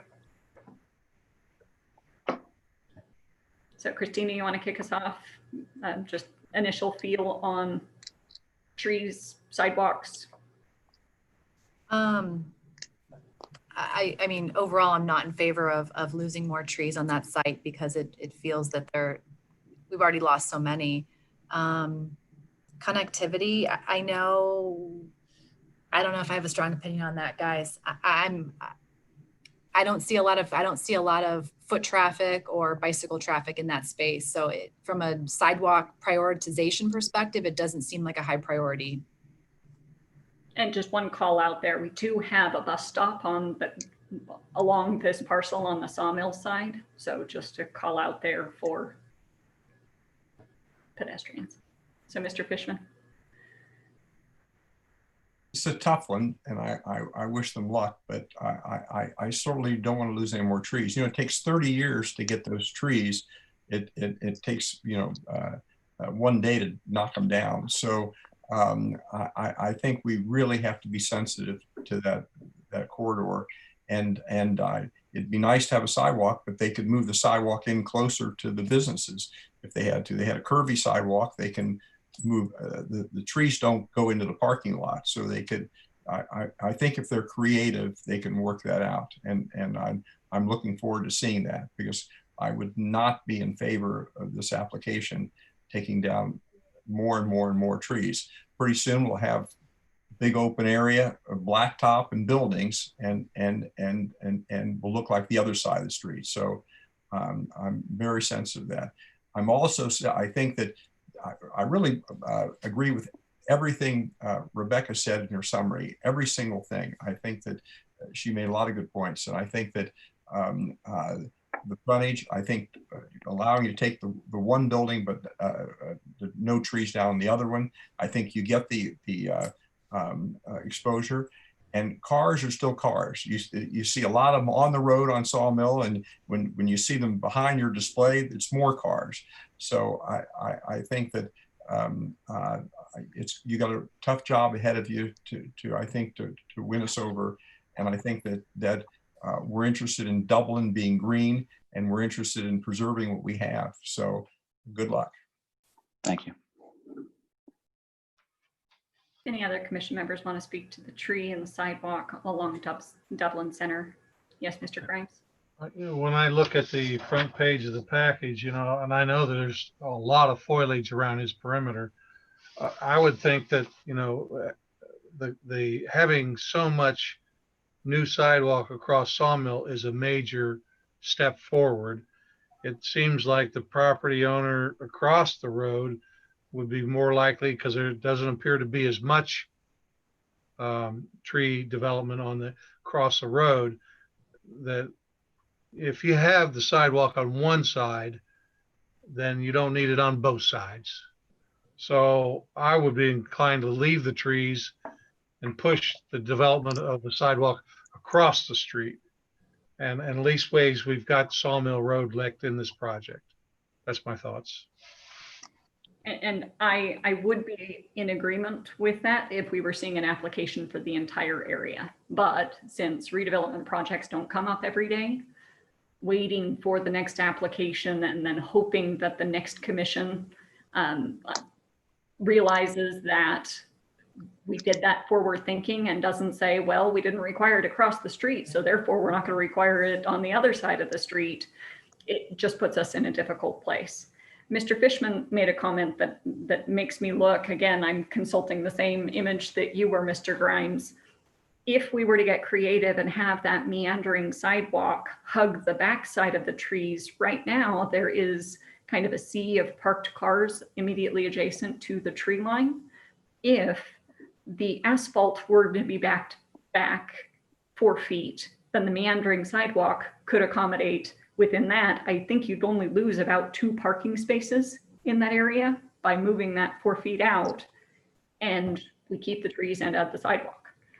So again, this is concept plan. The commission's never going to be exactly of the same opinion on every single item on every single application. But I think that you hear our concerns and where our heads are, understanding, you know how to count, you can count to 4. So if there's any other clarity, Mr. Supelak, Mr. Schneier, did you want to offer comments on sidewalks and trees? No, I think we've belabored this subject and wrapped ourselves around it pretty good. Leo picked up on something really, and again, it's not our place to call in this conversation, but the ideal place for the sidewalk wrapping around Dublin Center was actually across the street. The germane site here on that backside is actually more chock full of trees than any other sort of adjacent site that, you know what I mean, what's on the on the other side of the street, excuse me. And I think you've touched on it really well, Rebecca, about we can still get creative in the front of the buildings, and or there's some compromise of maybe it's the main building but not the secondary building, and that still works for brand awareness, those types of things. So I think this is, again, I think Dustin's probably got a boatload to work with here at this point. Okay, Mr. Schneer, any final comments? I just add briefly, it's sort of Hobson's choice. We want our trees, we want our sidewalks. It could be without it being a zero-sum game, and I appreciate the, if not mixed signals, at least different positions on this. So you do have a challenge with regard to that. Thank you, everyone, for that discussion. Looking back to you, Mr. Todd, are there any other clarifications that you need? I don't believe so. Thank you all for the feedback. I appreciate it. We are certainly looking forward to this project moving forward. So thank you very much for your patience with us and for understanding our responsibility in keeping Dublin the way that it is and the reason why we all moved to it. With that, I will entertain a motion for the concept plan with our record for the night, 10 conditions. Ms. Martin? Yeah, sorry to interject. The first condition proposed as part of the staff report is that sidewalks be installed along Dublin Center Drive to promote walkability for the area and site in alignment with the Bridge Street District Code. That would make sidewalks a requirement. Would you all like to modify that condition, that it be further investigated, or? So with that, Commission, looking back to you, the part of Nikki's statement that stuck out to me was to be in the alignment with Bridge Street Code. So Nikki, with that said, if they were not to install sidewalks, would it be out of compliance with code? Yeah, so the applicant's representative and I discussed that this morning, and it would be out of alignment with the code. The commission would need to approve that with the preliminary and final development plan to allow them to not install the sidewalk. The question seems to be, at least from my perspective, is it the commission's expectation that they investigate this further and provide an alignment detail, or is there agreement that the sidewalk should not be installed? I mean, it could really go either way. So just looking. So Mr. Supalak, looks like you're thinking that one over. Well, I guess I'm going back to Lance said it well, Hobson's choice here, right? So here we are now demanding that this site, which is robust, again, I'm going to just remind us, it is really robust with trees when you actually look at it, right? And they are potentially overgrown in some places, and that's because they're sort of mature, right? So now here we are we're going to make them put in a sidewalk, and then, oh, by the way, bump into a massive sort of tree replaceal or fee effort because of our own code. And so, again, Hobson's choice, right? We're sort of, I don't know, it's a double-edged sword. So Nikki, I don't know that I have a stance right now. So Nikki, could we potentially modify condition number 2? Right now, condition number 2 is the applicant work with staff to field locate the sidewalk along Sawmill Road frontage to minimize tree removal and to promote the health of preserved trees, blah, blah, blah, blah, blah.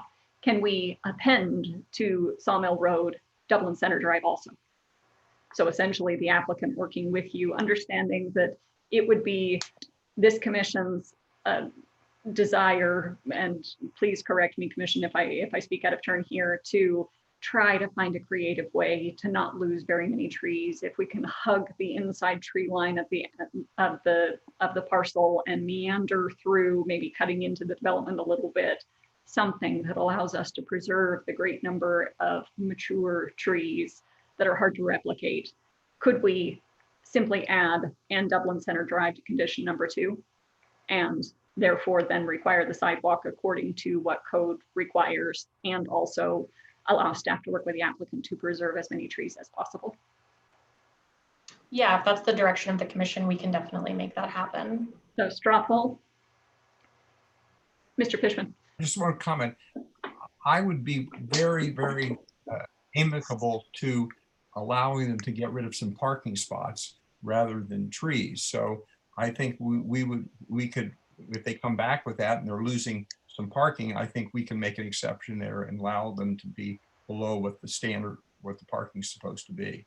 So I think that I would let them be creative and come back and see what they can do. Yeah. So however you want to say it is fine with me. Okay. So Mr. Schneer, Mr. Grimes, Mr. Suplak, Ms. Kennedy, straw poll on allowing staff to work with them to install the sidewalk according to code, but work with staff to preserve trees. Okay, I have 4.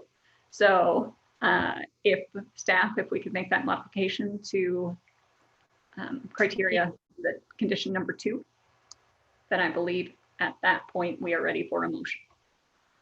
So we'll strike condition 1 and modify condition 2. No, we can keep condition number 1 as is, and then in condition number 2, after Sawmill Road, add Sawmill Road and Dublin Center Drive frontage to minimize. Would I be able to get clarification on something? Yes, Mr. Tom. The concept plan submission is new to me. So I want to just clarify that the recommendation. So is the motion on the recommendations just to keep them as part of the record for when we submit in the next step? So the concept plan, and Mr. Shamp, please, in fact, if you want to field that question. Looking Thank you. Yes, I mean, the concept plan is going to bring you back to the table with feedback that you've received tonight. The goal of these would be to have the conditions on this be binding on you for the next part of the plan. So if you have an issue with those, that now would be the time to bring that up so we can figure out that. But the goal of these would be to be binding on you at the second stage of the preliminary plan. So these would be, in other words, they would be addressed prior to the submittal of the preliminary and final development plan. Yeah, Chair, it's Tom Hart. I'd just like to weigh in on that if I may. Yeah. Tom, can you turn your video on? No, I can't figure that out. Believe me, you're not missing anything, Nikki. I'm Tom Hart. I'm the zoning lawyer for the case for the applicant. My address is 2 Miranova Place. It is our intention not to put the sidewalk in on Dublin Village. We have worked with staff and we will continue to do so. I think it'd be appropriate for us to come back with some analysis, some analysis for the commission to show the amount of tree removal, the dirt moving. We have significant mounding over there.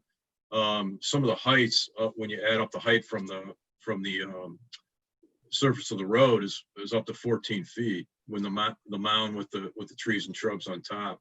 It's a substantial physical barrier, and putting a sidewalk in there in any circumstance is going to get into the root systems of trees. And so of course we work with staff and take commission direction. Of course we want that, but I want to be realistic about what we can actually come back with, in terms of the Hobson's choice that's been outlined. We've looked at it already, and I think it's appropriate for us to present that. But I just want to be clear, we are going to ask for a waiver of that sidewalk. Another background fact here is there is a thoroughfare plan that substantially calls for redoing the road system in the whole area, including this site. And so while Sawmill makes a lot of sense in terms of the overall commitment the applicant's trying to make to improve the site to the major entrance to the city of Dublin, while it's not on the CIP plan today, we know that area likely has a different future. And, you know, full connectivity with sidewalks and pedestrian access would be more appropriate when there's things like residential and other development in the future there as well. But we expect a road system to go through there that's not, where whatever sidewalk would be on Dublin Center would be relocated, you know, at that time. So I want to be clear that we, of course, we want the feedback and the condition, but if the law director says it's a binding issue, we don't intend we intend to propose something different than that be binding. So I think what I would come back with that is what Nikki said, and I think I would agree with her. If we modified 2 to what Madam Chair proposed, we would eliminate 1 essentially and eliminate the need for them at least to request a waiver off of the first condition here. But then that second condition would allow them to come back with a plan that shows us where they want the sidewalk on which side, essentially. Okay, well, I guess I'm just saying, we don't think we can meet the Hobson's choice. So the only call out, Nikki, then that I would have is if we opted to strike number 1 and change number 2, that when this application came forward, that in our staff report, in our planning report, it does not say met with criteria. It says, you know, needs a waiver, essentially violates code. And so that we're eyes wide open. A lot of times, you know, when we're looking at something, we don't realize that, to Warren's point a couple of times this evening, we may be setting a precedent for something future. And so understanding that right now the Bridge Street Code calls for a sidewalk along that parcel. And if we opt not to do it, then we could be setting a precedent for future development. Understood, and I appreciate that.